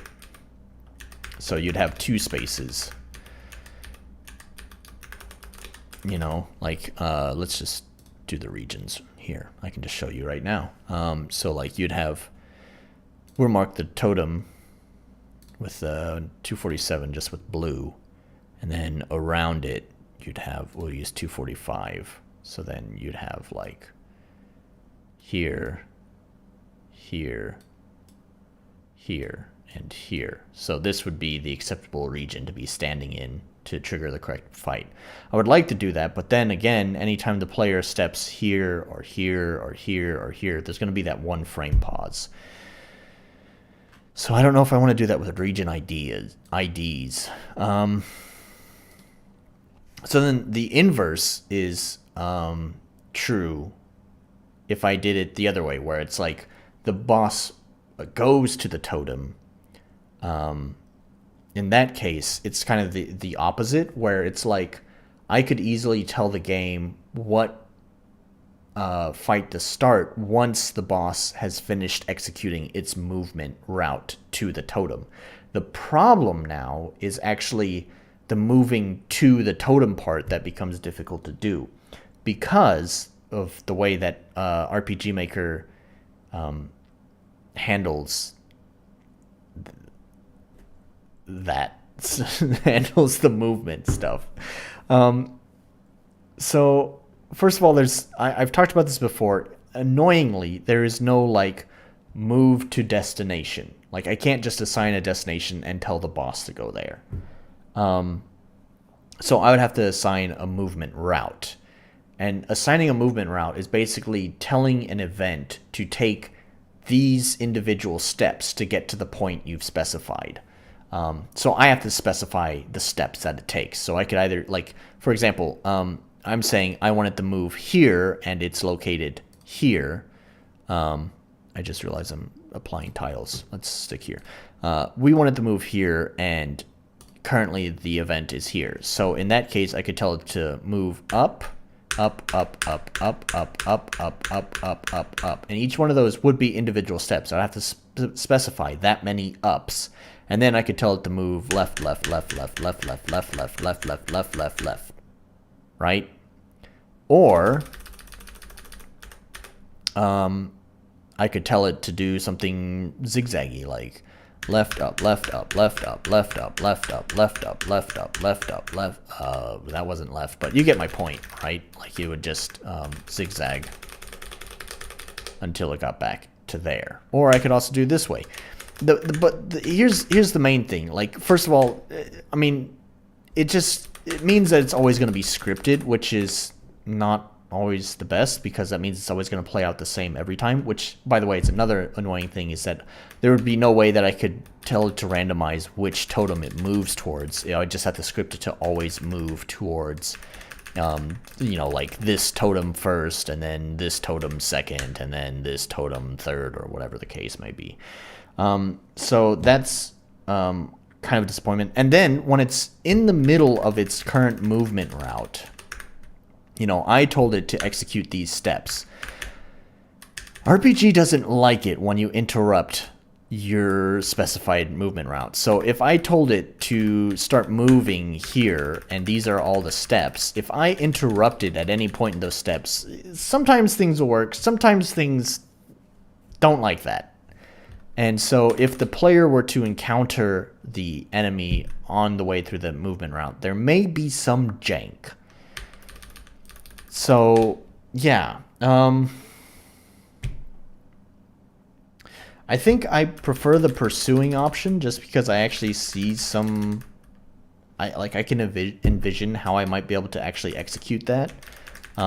So, like, there's a couple of different things. It's first of all, I think the simplest method for handling the boss's health is like, so you'd start the fight, and you know you'd get we'll just say you'll get the health of the boss down to 80% or less, and then at that point it will automatically abort the fight, right? So it'll kick you out of the battle screen, and then I don't know, there definitely probably needs to be some sort of text or something there to give the player an idea of what to do, because otherwise it'd just be like, what? So there need to be some sort of event that happens so at least the player has an idea of what to do.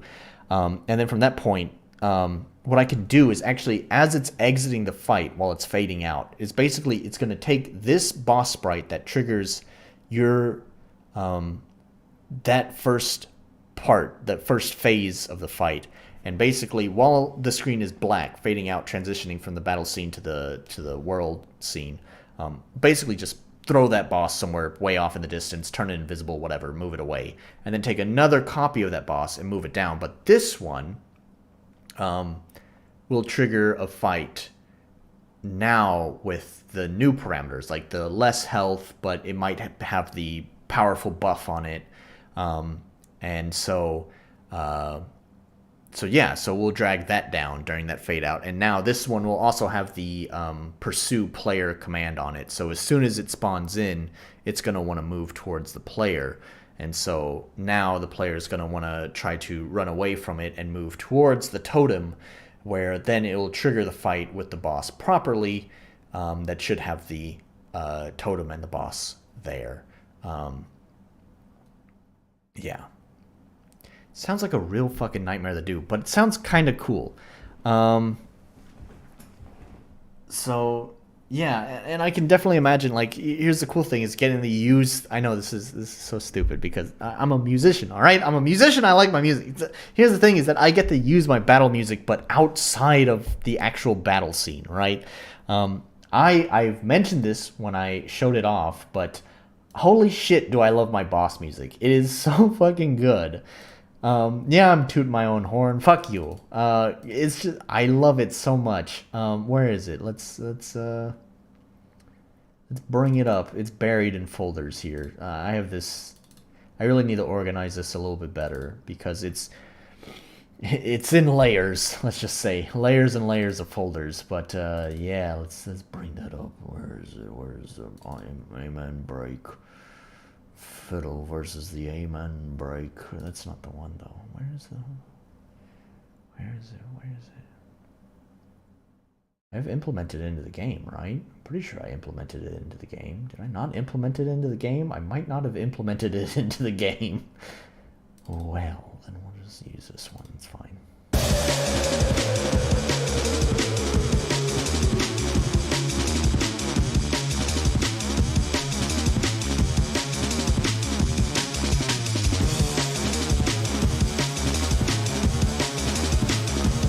Getting to implement this outside of combat sounds pretty cool.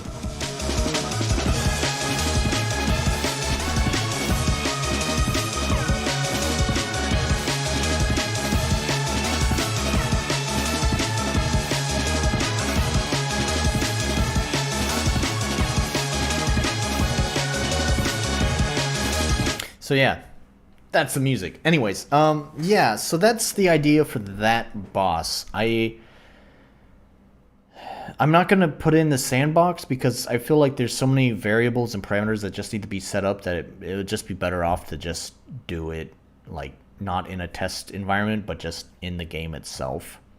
However, there is another boss idea, which this is the one I kind of briefly talked about last time that I kind of want to try to do. So first things first is I have some monster designs that I purchased from the, I guess you could say, the asset store. They're DLC for RPG Maker. And I want to first bring those into the game first. So let's see. What are they called? I think it's here, the Lords of Darkness. Let's look at some of these characters. So those are some pretty scary monsters, right? So I talked about Sharpen Plus. So I'm thinking like maybe these two guys here look pretty good for monster designs. Yeah. For Sharpen Plus. I think there's 3 sets by this guy, by this artist. Let's bring up their yeah, here are their pictures. So like these ones here are just their sprites. I like these sprites here. This one and this one, those are pretty cool looking. But let's see what their art looks like. So there's like different stages. That's pretty cool. Oh, there's multiple copies of it too. There's a dragon dude. Let's see, which one's a lady? It's probably this one here.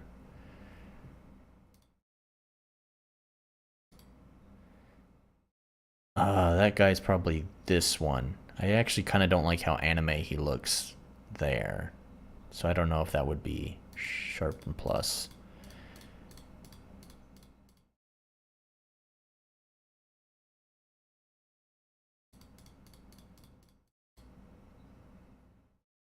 That one's alright. Like, that looks like monster-y enough. Because I don't really want it to look too human. That's the other thing, too. It's... Yeah, this is pretty frightening.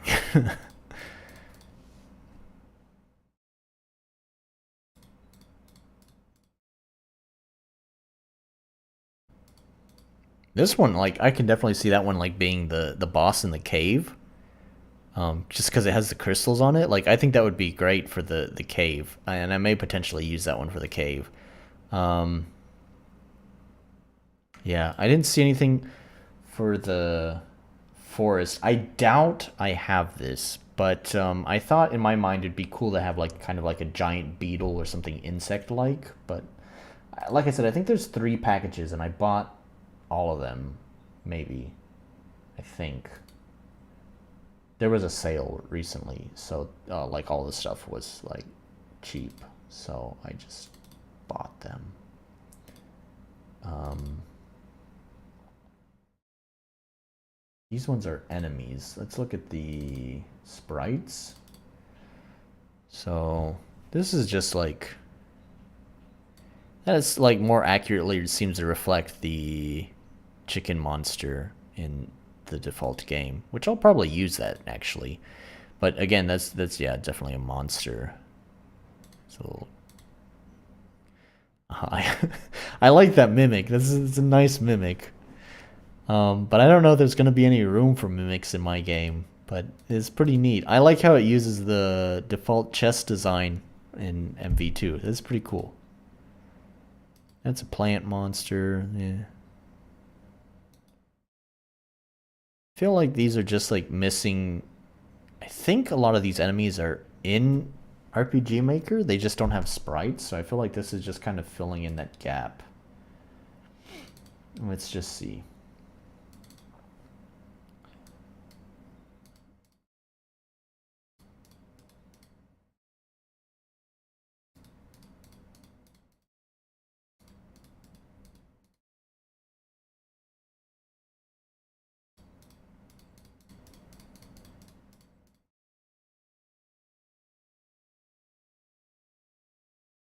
Yeah.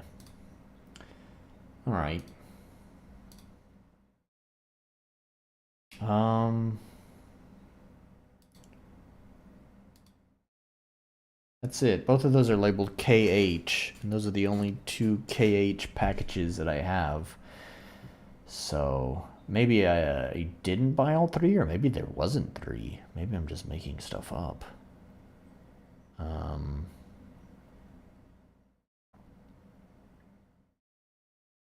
here's another monster pack. Oh, this one has the same initials. Did I buy this one, or is this one that just comes with...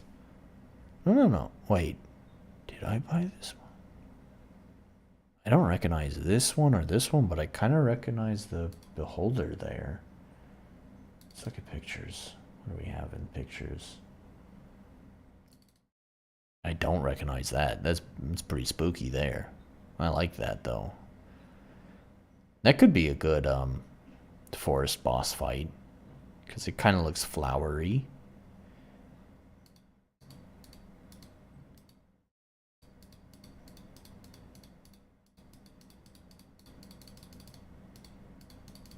He lost his head there for a minute.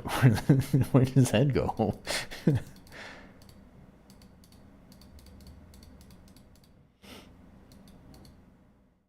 No, the slime is a little bit confused. Oh, I should have been looking at the SV pictures. Here we go. These are better.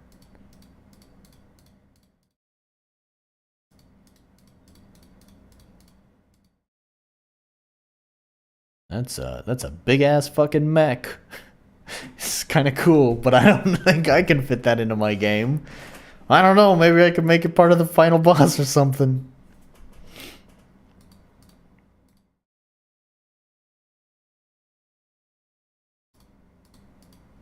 There's the slime down there. All right.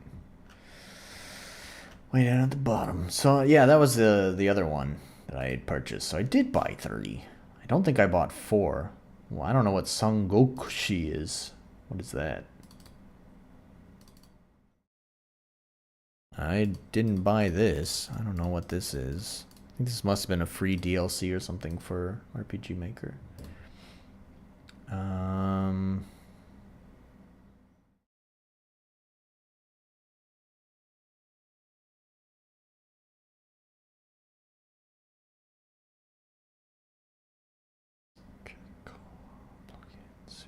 pack.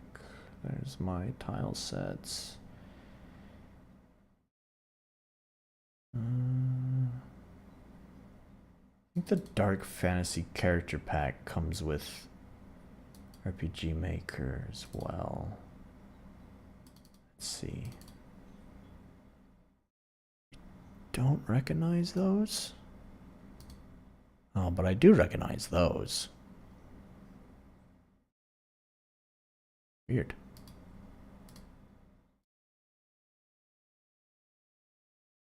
Yeah, I don't recognize a bunch of these in here. Why are there ring wraiths? Look, there's ring wraiths in here.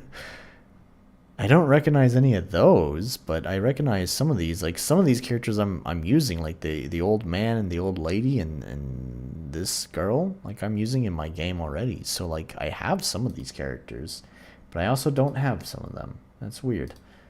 Yeah, I think that's all of the enemies that I purchased. So there's definitely some good ones here in the bosses. I definitely think this Crystal Cthulhu guy here is going to be a cave boss. There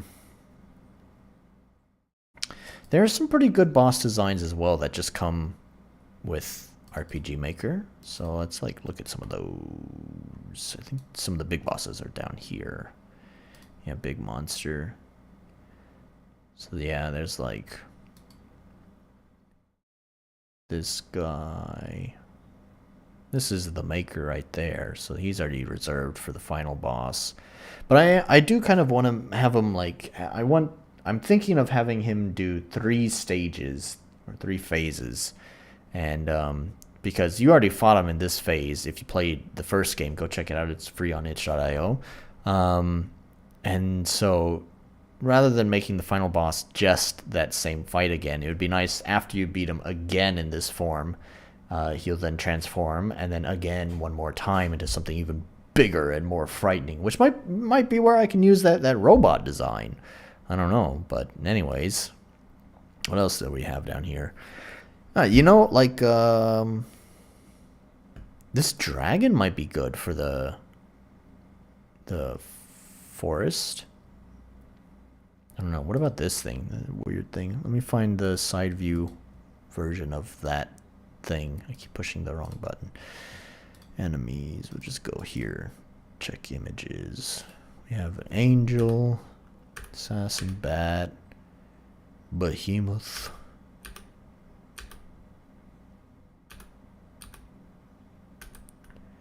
Yeah, this guy. The goofy fucking eyes there. This one's not so bad though.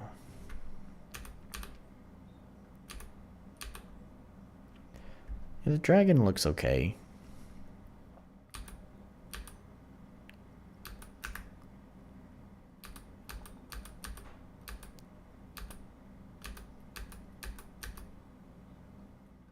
God. Yeah, so maybe the final boss can transform into God.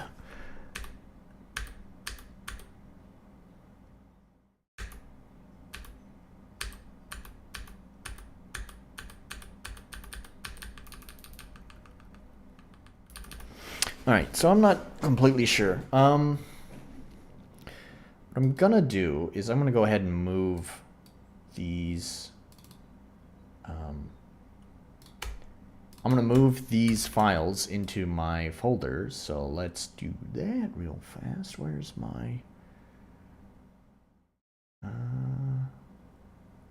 This one? Oh no. But I have 2 open to the wrong folder.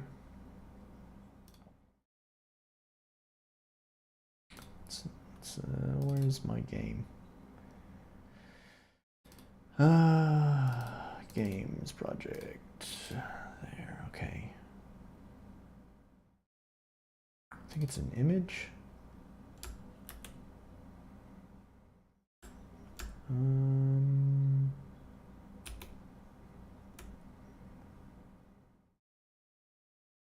I think think that's right. Where am I? Where's my... Oh god, did I close with the DLC folder? What have I done? Oh, I've made a mess. I need my DLC folder. Alright, first let's paste that there. Okay, I think it added... Yeah.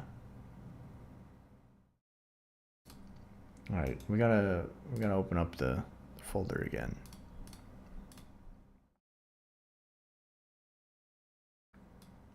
Alright, and we go to DLC, KH Monsters, this one.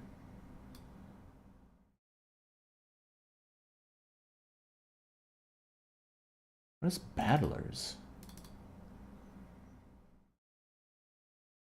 Oh, okay. I think those need to be moved into the pictures folder. No, into the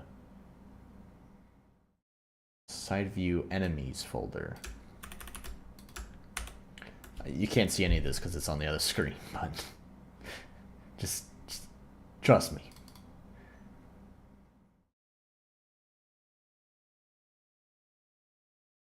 Oh, that... Okay, god damn it. Why is this so fucking disorganized? Who packs their garbage like this? Alright. Not pictures. We want to put it in faces. So slam that shit in there. Alright, that one's done. Battlers. This one. Yeah, these are the side view characters.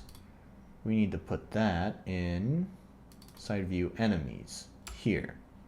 Bam. Alright. Good.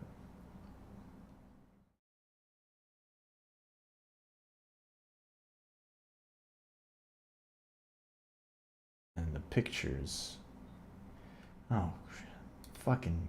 Did it just spam my pictures folder with a bunch of garbage? I think it did. I don't want these pictures here because my pictures folder is already filled with individual frames for fucking mouse click animation. So the less garbage I have filling up my pictures folder, the better. So let's just delete that.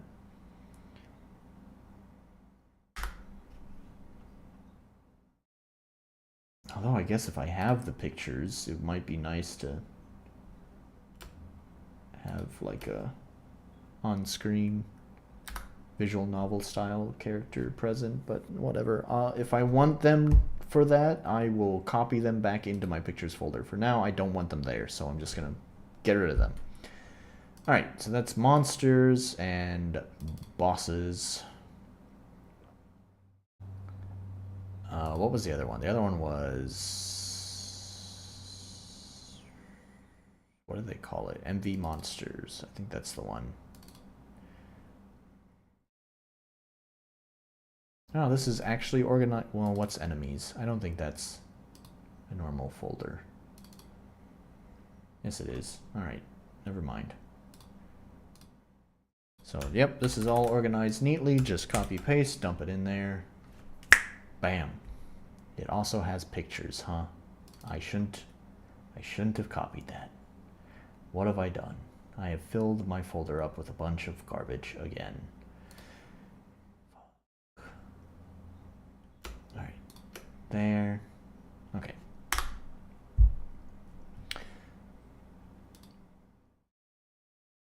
It didn't delete it. Delete. There we go. Okay. Cool. Now that we have all that set up,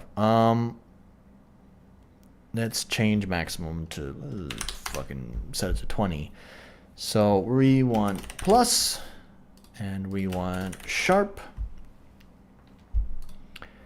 So for now, let's just pick a design for plus and sharp.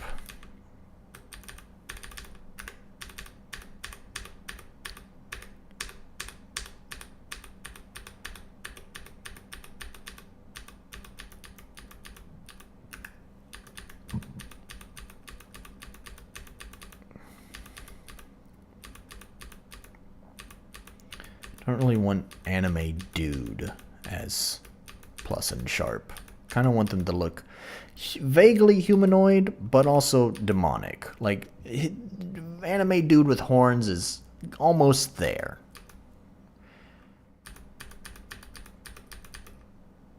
Like, this is pretty good. It's humanoid, but demonic. I think that one's okay.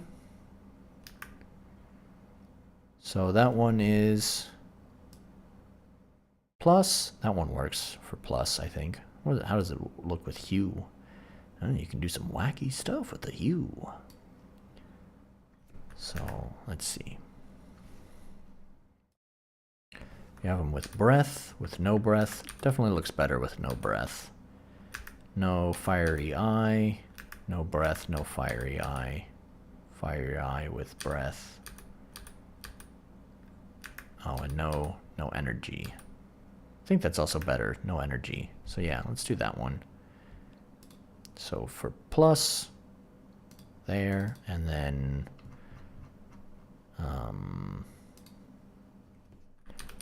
sharp. No anime dude.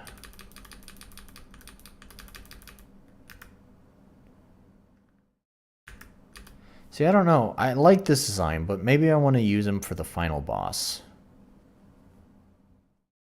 I don't know. I think the final boss should be, like, not so very humanoid. Should just be something more grotesque. Kind of like that, but I think it's a guy, so the boobs are kind of a problem.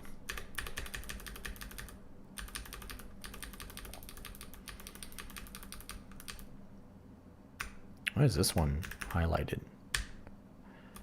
Whatever.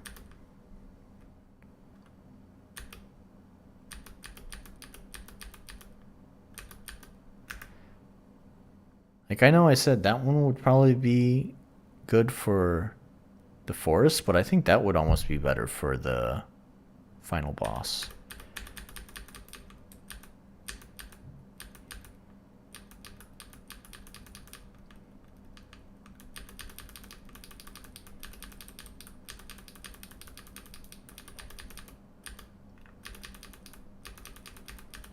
And then we're back to just the default.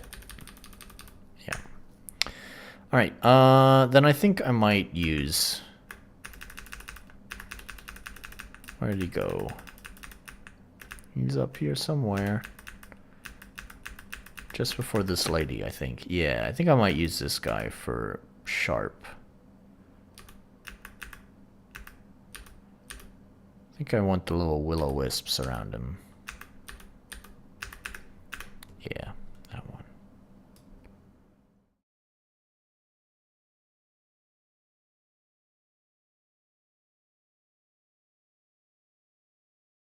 $33 compare. I don't know. I kind of like his default colors. Yeah. All right. So there's sharp and plus. So here's how it will work. We're gonna change maximum. Let's change it to like 30, 40, because I'm gonna put at like here at 30. Let's do it here at 29. Bosses. Put that in caps. Bosses. There. Alright, so we'll put plus and sharp. Good God, they take up so much space. I wish there was a way to shrink them. I mean, I guess I could just open up Photoshop and just shrink them myself, but God, they take up a lot of space. It'd be great if you could just click and drag within fucking RPG Maker. Let's see how that looks.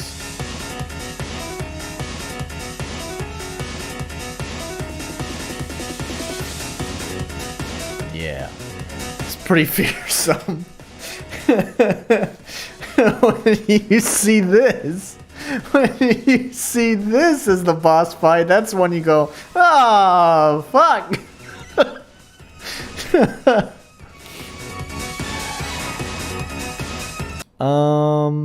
Yeah. God, let me move him down a little bit. How about now?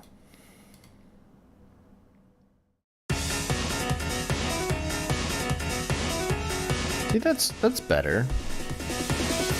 I don't know, I still think I want to shrink them.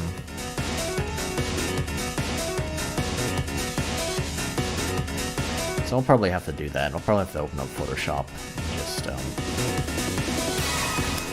shrink them just a little bit. And just like maybe 10-20% smaller. Not a lot, but they take up so much room on the screen. And when there's two of them, it's kind of tough. Alright, so here's the idea for this boss.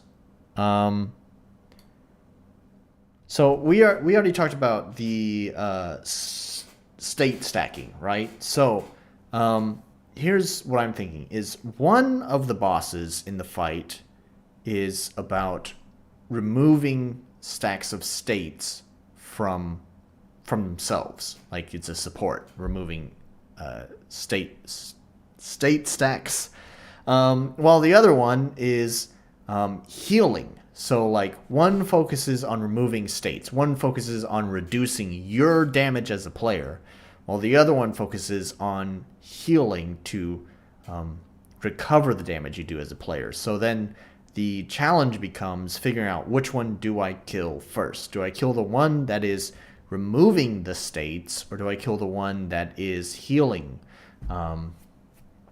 So that's it. And it's not just going to be that's their only functions is I'm only going to remove states and I'm only going to heal. I'm just saying, like, they'll have their own attacks too.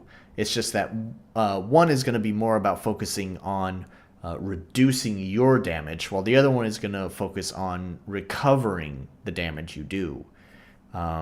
So that's the idea. However, I've managed to stream for a whopping 2 hours and almost 20 minutes at this point. And so I think for this stream, that's enough. We got a lot accomplished. I know it probably doesn't feel like it, because if I put it in a list, that would be, we fixed a bug with weapons. And that would be all that we accomplished, besides reviewing what I did this past week, and then spending time looking through monster designs. So, yeah, I know we didn't really get through a lot if we just look at it on paper. However, there was a lot of discussion happening, and that is the important part. So anyways, with that said, I think I'm finished with this stream. So make sure that you check out my game. It's free on itch.io, Fiddle and the Maker's Trial. Go download it. It's only about an hour to 2 hours long. It's a pretty good game. Go download, buy my album on my Bandcamp, the Nephilim novel, Believe. That my alias, my artist name is the Nephilim novel, and the album name is Believe. Go download it from Bandcamp. And make sure to smash that subscribe button, hit the like button, and ring the bell for whatever. Fuck it. You know what it is. Peace out.